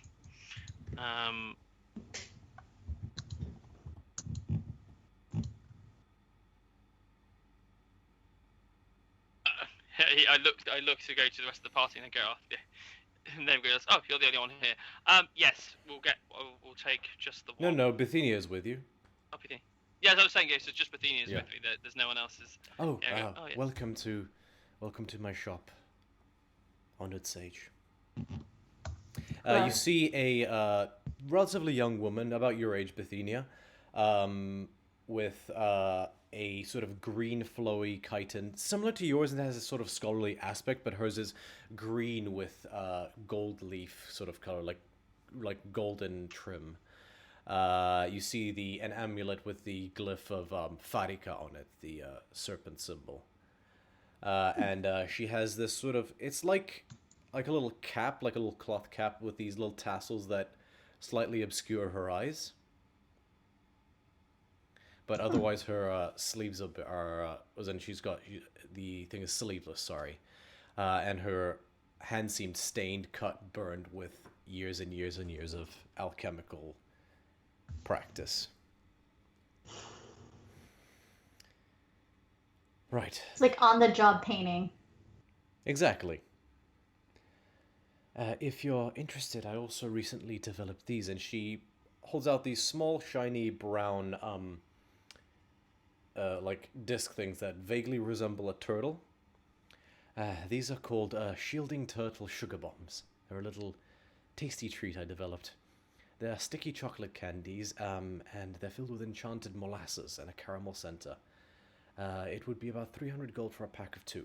When you eat one, you become a bit slower to move. However, you can gain the benefits of a shield without actually holding it in your hand. You just have to wear it on your back. But you need to know how to use a shield in order for it to work.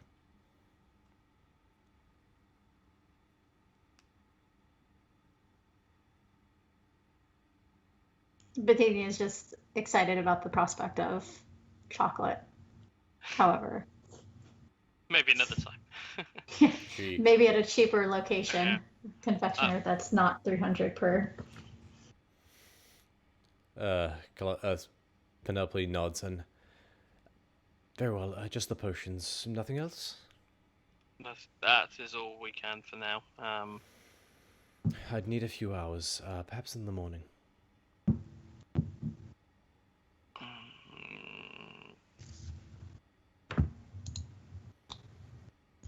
Are we happy postponing for a few hours before we head out?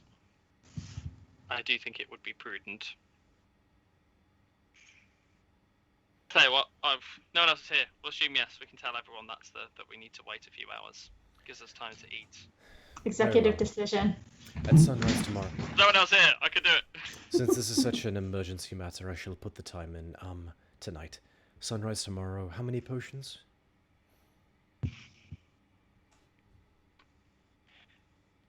I do have a... Oh, how many potions? Sorry. I have the gold for one, from the funds. What say you, like, if you are in the process of creating these anyway, if you can make... I wasn't, but okay. If you were to make 3, if on our return we have not used them, we can return them? No. No. Can we get a deal, like buy 2, get 1 free? Make a persuasion check.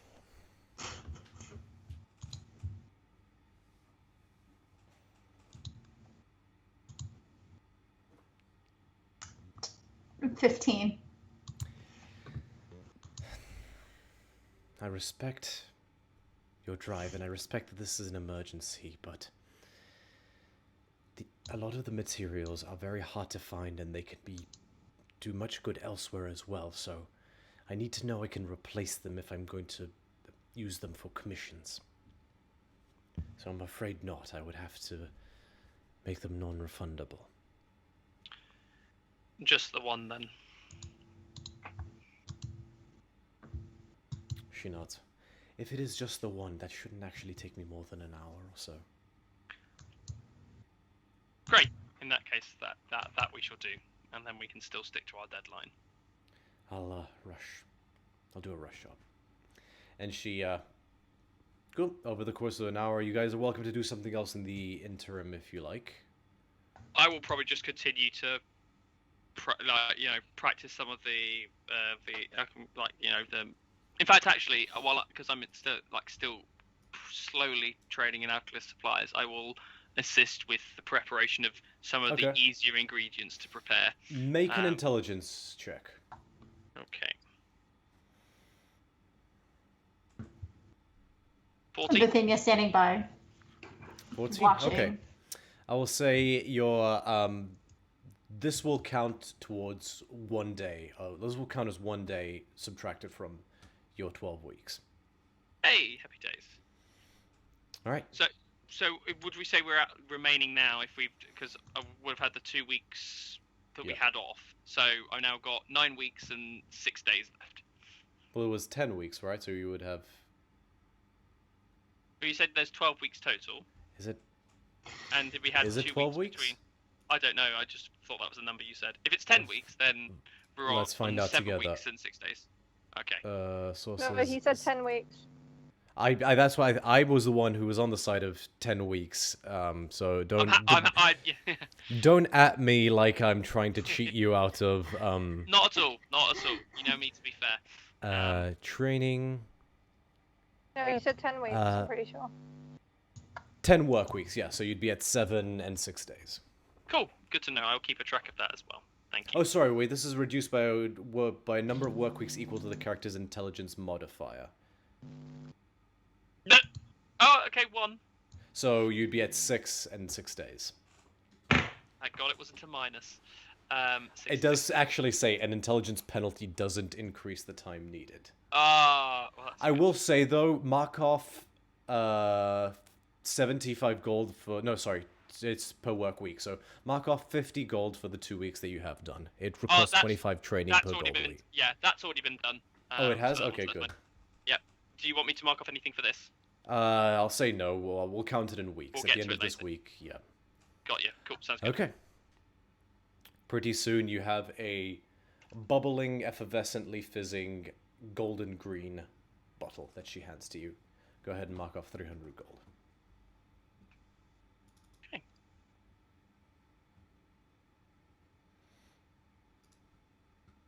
I'll add that. It's just. Is it a specific? Is it just? Does it exist as the thing? It doesn't exist. It's just when you drink this, the spell Remove Curse is cast on you. Okay. Cool, I've added it as a thing.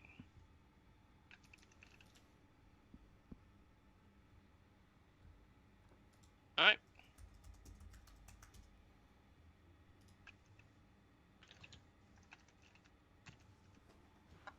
Very well. You guys gather together. I'll say it's pushing midnight at this point, so you guys will be riding into the night if you do this. Good. You guys set off, carts and everybody clamoring in, and it isn't long before the city is in your rearview mirror as you head towards the Cataclyn Mountains. And I will say, just because it's tight and wrapped up and sweet, that is where we'll conclude tonight's session. Thank you so much to anybody who might have tuned in. It's good to be back, and we hope to bring you more content very soon. We are DC30. Have a good evening. Bye! Right, right.